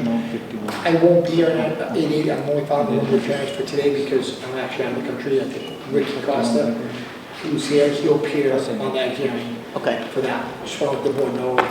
Well, this is the first time, so Yeah. okay. So I just want to let everybody know. Okay, Sid 165 Hawthorne, special permit and variance seeking approval to establish 6 new residential units and reducing the number of existing rooming house SRO units from 18 to 12 by constructing the rear addition and stairs which does not meet the minimum requirements for side yard setback, rear yard setback, usable open space, and off-street parking. In addition, residential units on the ground floor and the retail business district shall only be allowed by special permit. Talk to us about this project. Yes, my client, Richard Costa, he's purchased many rooming houses in Chelsea. He's redone almost every single one he's done. He's redid them all beautifully. And John can attest as far as the projects he's done. He just did the one across the street from actually this building here out of the other story with the brick story on Which is this. a beautiful building. Yes, Just so you know. and he restored that. And he bought this building. This was one of the major, I guess, one of the bad buildings in Chelsea for a rooming house. And his goal and objective to acquire this is to convert the 18-room rooming house to 12 rooming houses and 6 residential units, still a total of 18, of which he's going to have units on the ground level there, and there'll be a small addition in the back to meet the stairwells and egresses and so forth, because you have to make it by today's codes, because he's going to be gutting the whole entire building. Sprinkler, fire alarm, masonry, everything. If you look at the other ones he's built right down the street here, you can see them, they're all state-of-the-art buildings, probably the best small time, when I say small time compared to the big buildings like Chelsea Clark, for 20, 30, 40, 50 unit, best developer in the city. He spends a fortune on them. So these are basically all the rooming houses, how he does them. He builds little kitchenettes, separate bathrooms, so they don't have one on each floor. He did the other buildings. It makes it easier for the tenants, that he gets high quality tenants in these separate rooming houses instead of having more transient, with people, doing drugs in bathrooms, which is why he's had success in converting the other rooming houses in Chelsea. I believe, I don't speak for John, but I believe the city's in strongly support of getting this building off their map of one of the worst run buildings in the city, and looking forward to what Ricky does to these buildings. So essentially, it's still going to be the same amount of units, except 6 of the units will be apartments and 12 of them to be rooming houses. And that's it's all the same footprint, other than the small addition on the ground level to meet the requirements that he has to do as far as the additional unit and the egresses. And you don't think that there seems to be a conflict from somebody who would want to live in the residential units knowing there's the SROs above them? No, he's done it in the past. He did it on another building in Chelsea with 5 units when they got rid of the bar. And it's worked on the ground level, so with that, but he manages, his office is right here in Chelsea. He manages all of those buildings, meticulously maintains them, cleans them, outside lighting, signage. I mean, if he sees like something in the hallway, he's the guy he's personally not going to do it. That doesn't belong there. I know what Ricky is. So he takes a lot of pride and spends a lot of money in these buildings. And this is something that he's worked with John and also with prior town manager Tom Ambrosino. And I believe he's going to come to the next meeting because this is one of the buildings they really wanted Ricky to try to do what he did with the other buildings. I would say with the Flatiron building, whatever it was on the corner, I was driving by the other day and I thought, I've never seen such an ability to take that top floor and make it look like it was just part of the original building. That's really a beautiful thing. And that was a very tight building with the butter to make that work, and he spent a fortune to restore it and make sure it looked the same. And if you look at the other buildings that he's built, I welcome the board to drive by it. They're stunning. I mean, they're outside and inside. And he spends a lot of money in Chelsea, and these units, I've walked into many of these are all, they're rooming houses, but they're essentially like small mini apartments. And by doing that, you actually can attract a better quality tenant. And he has a niche for it, and it works. So he's not concerned about doing that, but he needs to convert some of these rooming house units to apartments and get rid of the ground level portion so he can make sense of it because the money he invests. Like when you walk into these units, and I believe this is all masonry. No, it's what, the addition? Yeah. No. Well, if you're going to talk, you got to introduce yourself. Hi, Rick Costa, how are you? Hi. What is masonry? The exterior of the building, is it a masonry building? It's partially masonry now it's a mix. Okay. Yeah, we're gonna keep the existing brick, we're gonna do something else on the other. So he will be doing the exterior of the building over in the same manner that he does at all of his buildings. So as far as what he is as an operator, phenomenal. As far as the product, don't listen to me, you can talk, John LaPriest, you can go by the buildings. He does great work. So this was something that the city, wanted to see it get done as far as getting that use out of there, the way it's being operated, and he's committed to put that money still back into Chelsea. So it's the same amount of units, it's more that he needs the apartments to make up for what he's going to spend to do this building and put it to code. Because he's got a sprinkler, he's got a fire alarm, he's got to egress it, he's got to do all the units all over. They don't have bathrooms, they have one bathroom a floor, so he's going to put bathrooms in each unit, kitchenettes in each unit, everything in it. That's what he does. So that's what the exterior of the building will look like when it's fully completed. Do you have any questions? Okay, this is the public hearing. You'll have the first opportunity to speak at this hearing. This will not be the only opportunity you'll have because this will go before the planning board on the 25th and back here on August 8th. Is there anyone who wishes to speak on this? Oh, I'm sorry. Hi. Name and address, please. Carl Allen, City of Chelsea, Department of Housing and Community Development. This is from our department's perspective, this is a problematic development. We are displacing 18 residents with no place for them to go. They are not going to be moving come back in after the project is done. By saying we're going to get better quality tenants, we're saying that the 18 people who... Are you speaking on behalf of yourself, sir, or of the city, on the city? On behalf of the department. Okay. I'm sorry, go ahead. I just want to be sure. We are displacing people. We are not providing them with homes. We're basically telling them they're not welcome in Chelsea. And we're displacing a long-time storefront that serves a large part of the population in Chelsea, Bellingham Fruit and Produce, which has been here a long time, is well utilized by residents of Chelsea and provides this service. Thank you. Is there anyone else who wishes to speak on this? Counselor? I think, Could you just for the record, just formally? Robinson, City Council. I'm not speaking on behalf of the city, I'm speaking on my own personal experience.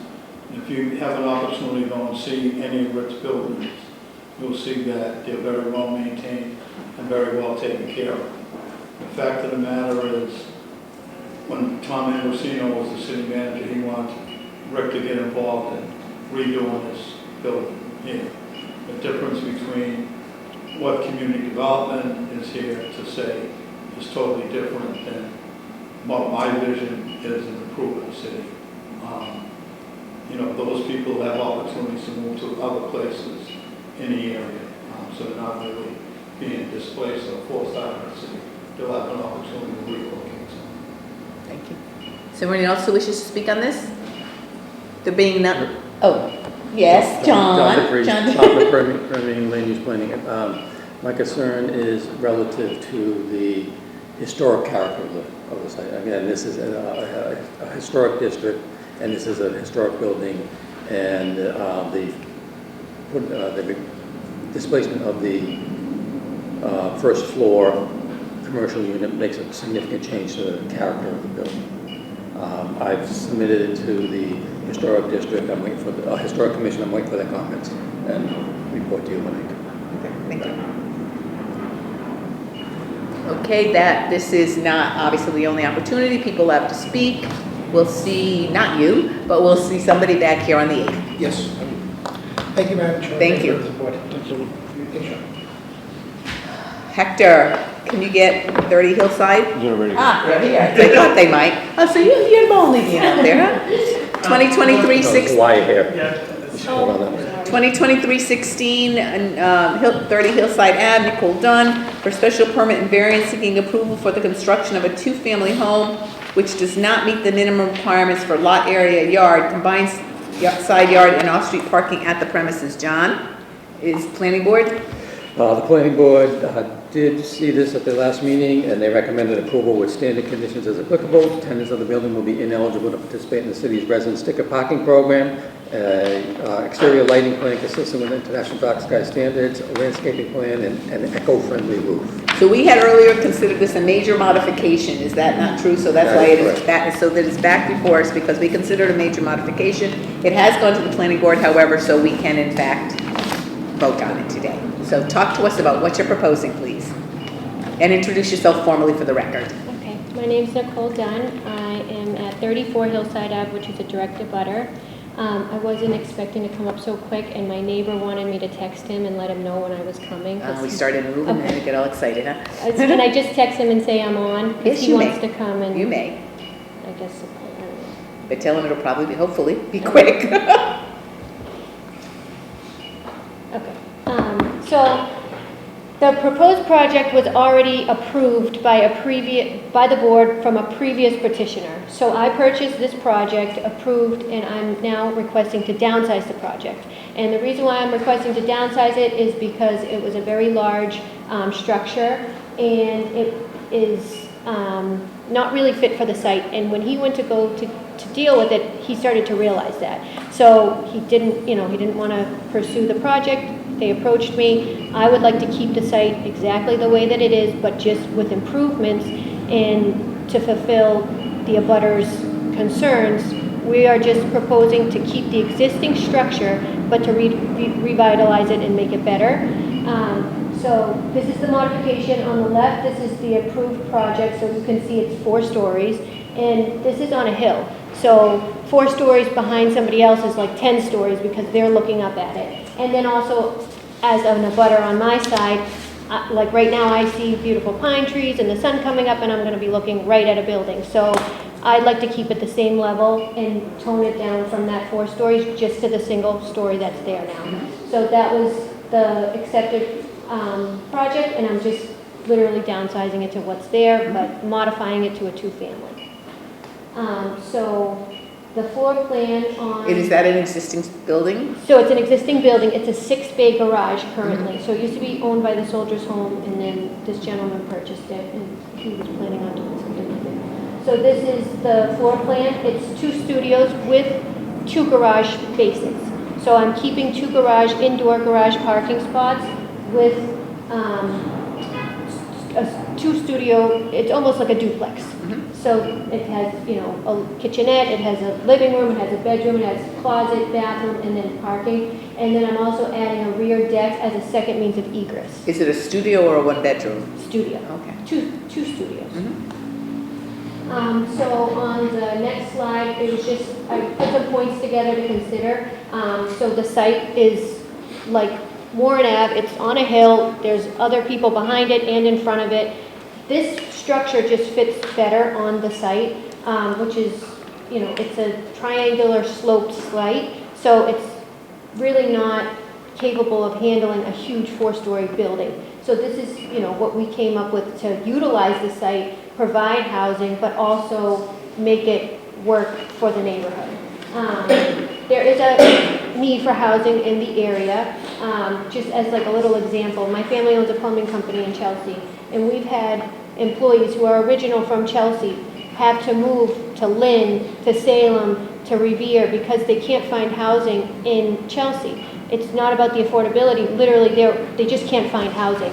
A lot of these guys, they've been with us since high school.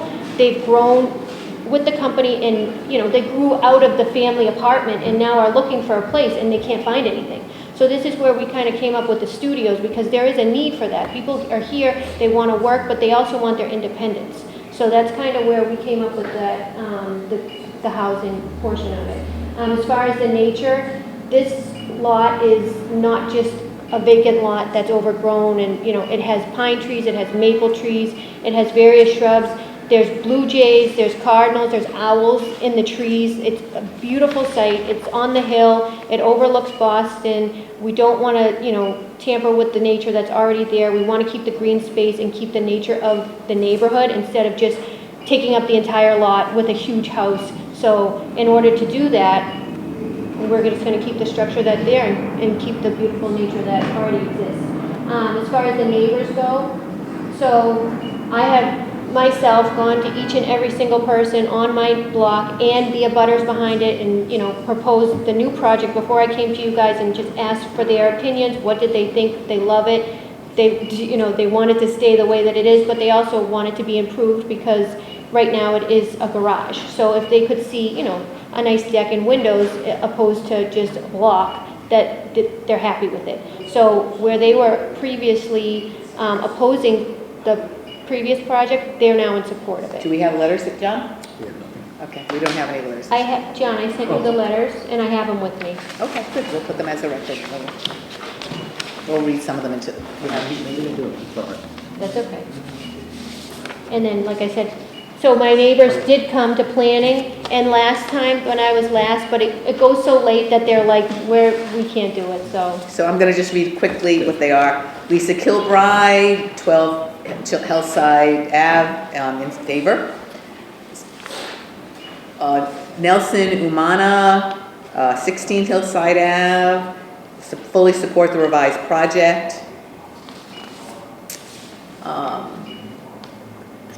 Angela Wells, 18 Hillside Ave, and I fully in support of the new proposed project and look forward to seeing the building renovated to its full potential.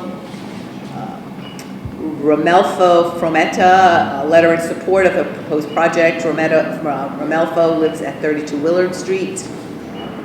So they go 4 letters.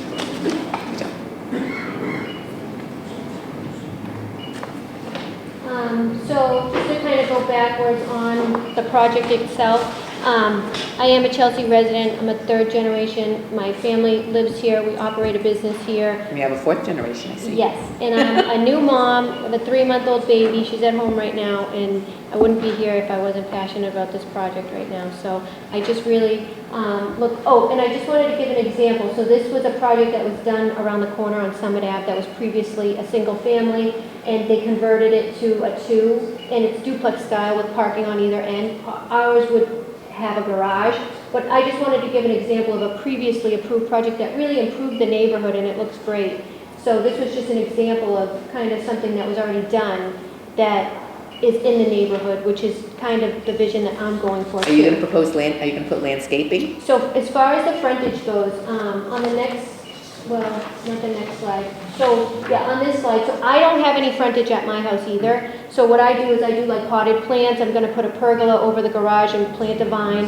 And the backyard's already landscaped with the beautiful pine trees. And the neighbors, this property is an odd shape, and it impacts not only Eleanor, but also Willard. So these trees, like I said, it's not just like an empty lot with, overgrown grass. This is mature pine trees and maple trees. In the fall, it's beautiful, beautiful foliage.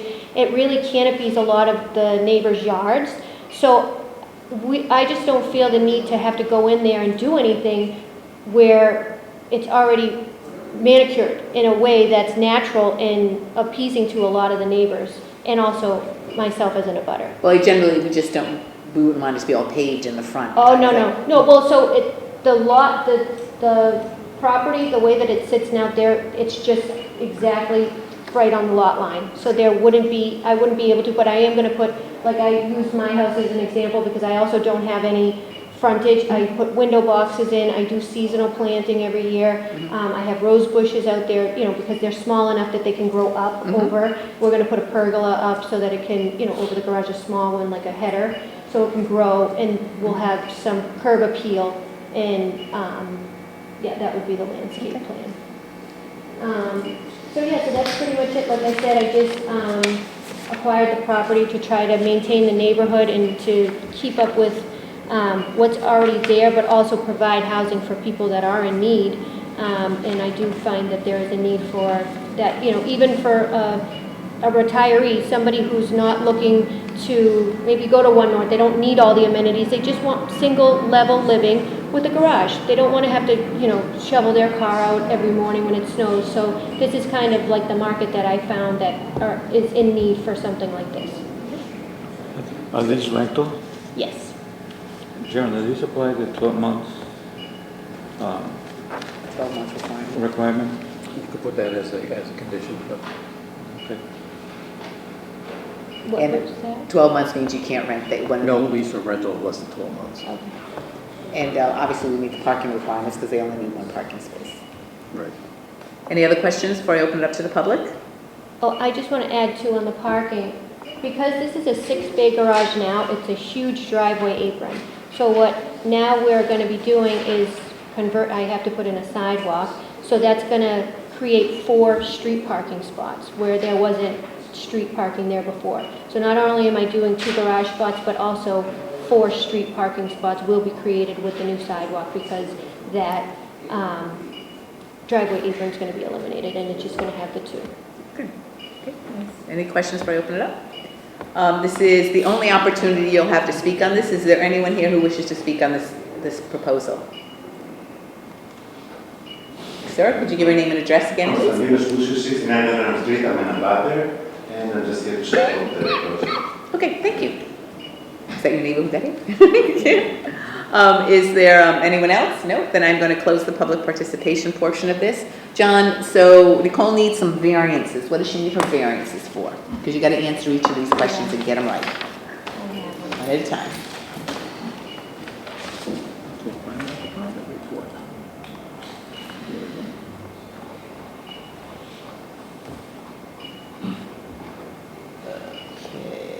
side yard, front yard, minimum lot size, So it's side yard, front yard setbacks, minimum lot size per unit, and the aggregate of the two side yards. Okay, so we're gonna go through each one, okay? We gotta get a unanimous yes on all of them in order to. The variance is sought because of soil conditions, shape, or topography of such land or structure, and especially affecting such land or structures, but not affecting generally the zoning district in which it is located.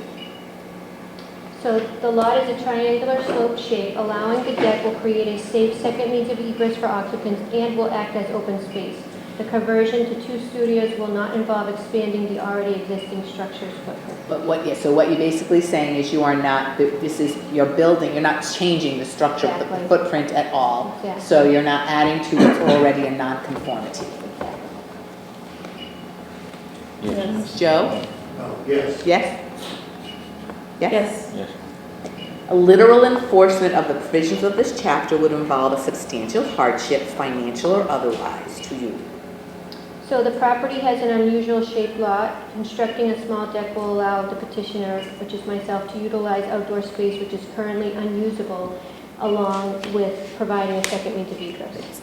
Is it going to, if you can't do this, will it be financial hardship for you? Yes, it would. That's all. Yes. Yes? Yes. Okay. Desirable relief may be granted without substantial detriment to the public good.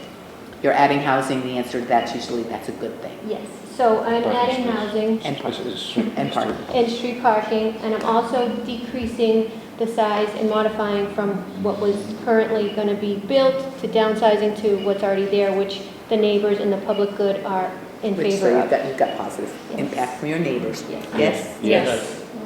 And desirable relief may be granted without nullifying or substantially derogating from the intent or purpose of this chapter. So 2-family residents are permitted in the R1 district as a matter of right, and the project is within the intended ordinance. Yes. Yes. Good, so there you go. So that being said, John, so you said, tell us again what the conditions are that you propose. Standard conditions as applicable, tenants of the building ineligible to participate in the city's resident sticker parking program Why? because they do not meet the number of parking spaces per unit.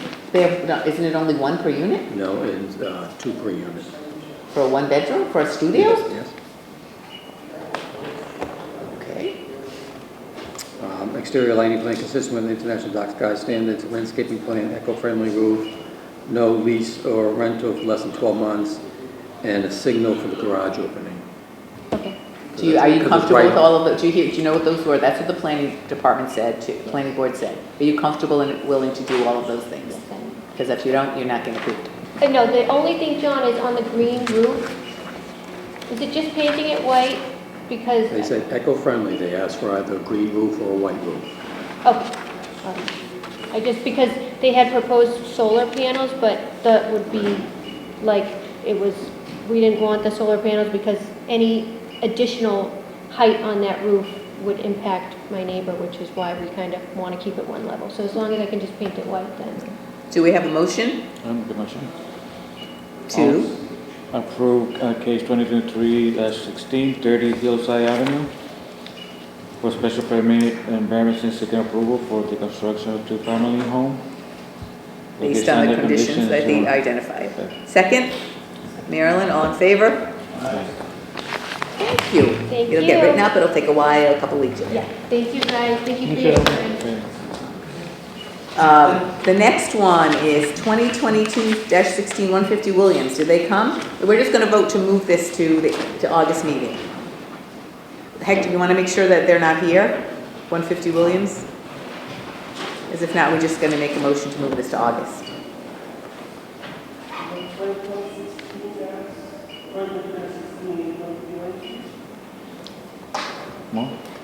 Okay, so do we have a motion to move this to the August meeting? Made by Arthur, all in favor. Joe, all in favor, yes. Yes. Okay. Next would be Arlington, 244 Arlington, 248 Arlington.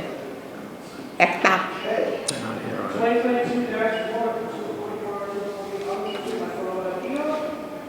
Next one.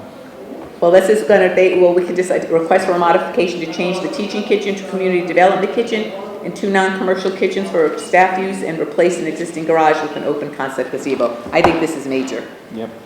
Do we have a motion I say make a it's major? motion. All second by Hugo, all in favor, yes, it's Yeah. major. Move to the August meeting as well. It was made by Arthur, second by Hugo. 2022-09, Washington Ave.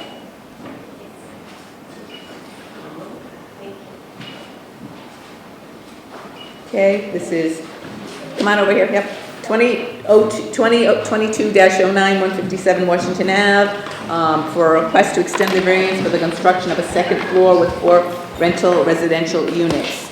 Could you introduce, David, you're back again. I'm back. Could you introduce yourself, please? David Mindlin, representing the petitioner. Madeline Garcia, the owner. Okay, and why do you need an extension? So we applied, we contacted Eversource and Verizon back in September 2022. I sent over the documentation, and I finally heard back from Verizon that they are submitting to the city. I guess they have to submit a petition to the city for a right-of-way for the post, because the wires are literally on my bill, like directly above my building. And so in anticipation, I honestly thought this would have taken 6 to 7 months. I kind of expected 6 months. But Took 2 years. And this is me calling weekly, like emailing and really not harassing, but like almost harassing, so. You want an extension? We do. It's only 6 months, you know that? Yes. Okay, do we have a motion to extend this? Made by Arthur, second by Joe. You haven't seconded anything? All right, you're extended. Thank you. Have a good evening. That was short and sweet. Oh, that was easy. I mean, you came in, you did the right thing, so. Thank you. 2022-23, 8 Wesley. Yeah, exactly. Didn't even have all that much sugar. I think we're all just tired. Hey, we're getting through this. How you doing? Are you all Yeah, tired? I'm Very tired. Oh my goodness, get in here. Telling Nicole not to follow a word I do. Take another nap? I do too. Oh my God, 2022-23, 8 Wesley Street, John Scalaro, request for a modification on a previously approved petition to include a roof deck on the second floor. We have to determine if it's major or minor. Convince us. So essentially. Introduce yourself formally. Yes, Anthony Rossi, I'm the petitioner, Madam Chairman, members of the board. So, John, do you actually have the site? Yeah, I'm looking for it. So my client, He broke his computer. No. It's working. My client did Wellesley Street. He actually finished the building. He added a second story for his office. Came out really nice, all brick. And then a portion in the back of the building. So he only took a portion of the second floor, and the portion in the back is open into it. And my understanding, he talked to the neighbors, and they were perfectly fine with it because there's a yard behind it. He's almost at the corner. So all he wanted to do is, this is the whole side of the building. So the deck is not that big because the way he designed the deck is to do it within the deck is allowed in that zoning by right, as long as you build within the setbacks. So this deck is built within the setbacks. That's why it's only a small little deck off here. So that's on top of the roof, so that's the whole roof, okay. This is the only deck. So if he didn't go through site plan approval, essentially he could apply for a building permit to put a deck on there. By right, John? Yeah, so the first condition of the approval said any change to the plan. You have to go back to the board to determine whether it's major or minor. That's why it's here. Do we think it's major or minor? No? Minor. Okay, we get a minor from Hugo, we get a second from Joe. All in favor, yes. Bye-bye. Thank you. Now you can finally go home. 2022-10, 213 Everett Ave, Doug Medvets. Request for an extension of a variance. Come ask us all right, introduce yourself for the record. Doug Medvets, 213 Everett Avenue. As all of you know, we came back, we had to modify the building in a minor modification, and that put us behind a little bit in terms of redrawing the building, so we just needed a 6-month We need a extension. 6 month. Do we have a request to extend the variance? Joe, second. Arthur, all in favor? Thank you. 2019-36, 51 Crescent Ave. Brian Jaspin, determined to be major or minor. Modification to change the previously approved number of units. The previous approval was for this is very confusing to me. I had to actually draw a grid on this. For 6 2-bedrooms, 2 3-bedrooms, and 2 4-bedrooms. The proposed modification is 3 2-bedrooms, 4 3-bedrooms, and 2 4-bedrooms. So the proposed modification increases the off-street parking space requirement from 18 to 19 spaces.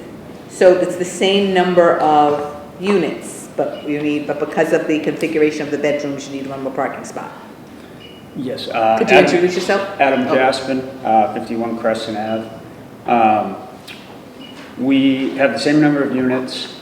We purchased this project from the original owner who permitted the project. We purchased the permit from him. The plans that were provided to us are the plans we built to and that are on file with the city. Those do contain 3 2-bedroom units, 5 3-bedroom units, and 2 4-bedroom units. However, that does not match the bedroom count in the BOA approval letter, which the board approved for the previous owner. You know, of course, that it's always better. We don't really like that ask forgiveness and not permission kind of stuff. It's really not the way to go, but it's late and you're lucky because that's really, you knew what you were doing, you knew what your approval was, and you chose to build it not consistent with what you've been given the approval for, correct? I disagree. We feel that we may have been misled. That's your responsibility. It is our to get the right responsibility. ones, We did not mean any malice. There was no I'm not malice. suggesting malice, I'm just suggesting, well, anyway, go ahead. Sure. So you had 26 bedrooms before, you got 26 bedrooms, 29. 20, so now okay. There were 26, or there should be 26, there are 29. We have 15 parking, which... So this is not at all even what we've got here, because I don't see anything that talks about 5 bed. You said you have 5 units with 3 bedrooms? 5 3-bedrooms? That's not what we have here. Hector and I worked this out several times to figure out. You had previously had approval for 6 2-bedrooms, 2 3-bedrooms, and 2 4-bedrooms, for a total of 26 units. And you had approval for 18 parking spaces, correct? Correct. Now what are you proposing again? Say it again. So we are proposing 3 2-bedrooms, Yeah. 5 3-bedrooms, and 2 4-bedrooms. Okay, so that is 29, so that's the 5. Now, It's 5, not 4, exactly. Well, then that increases the number of parking spaces to 20. so you have 18 and you need 20. No, they have 15. We have You have 15 and you should have 20. So you're looking for additional relief on the parking. Correct. And also the different configuration of the bedroom. You're actually asking for more units than we had before too. Because before you had 10 units and now, you still have 10 We have units. 10 You still have 10, okay. What are your thoughts, guys? Am I major? You think it's major? I don't know that it's major because I don't know that it's major because it's this, but. So Well, John. It's not 5 more parking spaces? Well, they just need additional relief for parking spaces. They were originally, they originally required 18 spaces. You gave them approval for 15. So all this does is change it from 18 previously to 20 previously, so you're giving them relief for an additional 2 spaces. An additional, it's really just the spaces that we're giving them release for because it doesn't matter about the rooms per se. It's just that they've asked for more rooms so they've asked for 3 more bedrooms. No, Ms. Cappy, it's still 18 spaces. Oh, it's still 18 spaces? Yeah. All right, well then if they only still need 18 spaces. No. John. 19 spaces. 19 spaces. Do they have any bedrooms? So they still have the same number of units, 10. They still have 10 units. It's just they have a greater mix of 3 bedrooms. So before they only had 2 3-bedrooms, and now they have 5 3-bedrooms, and before they had 6 2-bedrooms, and now they only have 3 2-bedrooms. So the parking count is 1.5 per unit, so there's 10 units, so that's 15. And then they have the space for every unit over 2 in each unit, so that adds up to another 4 spaces, so it's 19. So it's really, we're giving them relief for an additional 1 space. So it's not that we're giving them, because we earlier gave them relief of 3 spaces, and now we're giving them relief for 4 spaces. Minor. We've got a minor here and a major here. So let's have a tiebreaker, because I'll go with the group. I'll go with whatever their recommendation is. Well, 4 spaces are 4 spaces. It's 1 space technically. No, I mean, it's, again, no, I'm saying whatever you think. If you think it's major, we'll make it major, and they'll have to come back and present it. John, what's your opinion, John? I know. It's the department's opinion that it's minor. All right, minor. I'm going to go minor. We're doing the poll. Marilyn, Minor? Yeah. you want to go with major? Minor, it's up to you. It doesn't matter. It doesn't matter if you go minor. It's 3. Well, no, it's 3. It's 3 minors, right? Oh, 3 minors. It's a minors and. We only need 3 or 4, we need 4. You only need 3. Right, well, it's minor then. Then I guess so do we have a motion? What do we have a motion? Do we have a motion? I make a motion to. Minor. To minor. You second it. Who says yes? Yes. 3 yeses? I'll go with you. We can say no. We can both say no. And 2 no's, because you still get what you want. I'm just being supportive. Okay, now I have the most important motion of the night to make. Do we have a motion to adjourn? No. Yes. Second? All in favor? Yes. Bye. Thank you very much. Thank you. Bye-bye.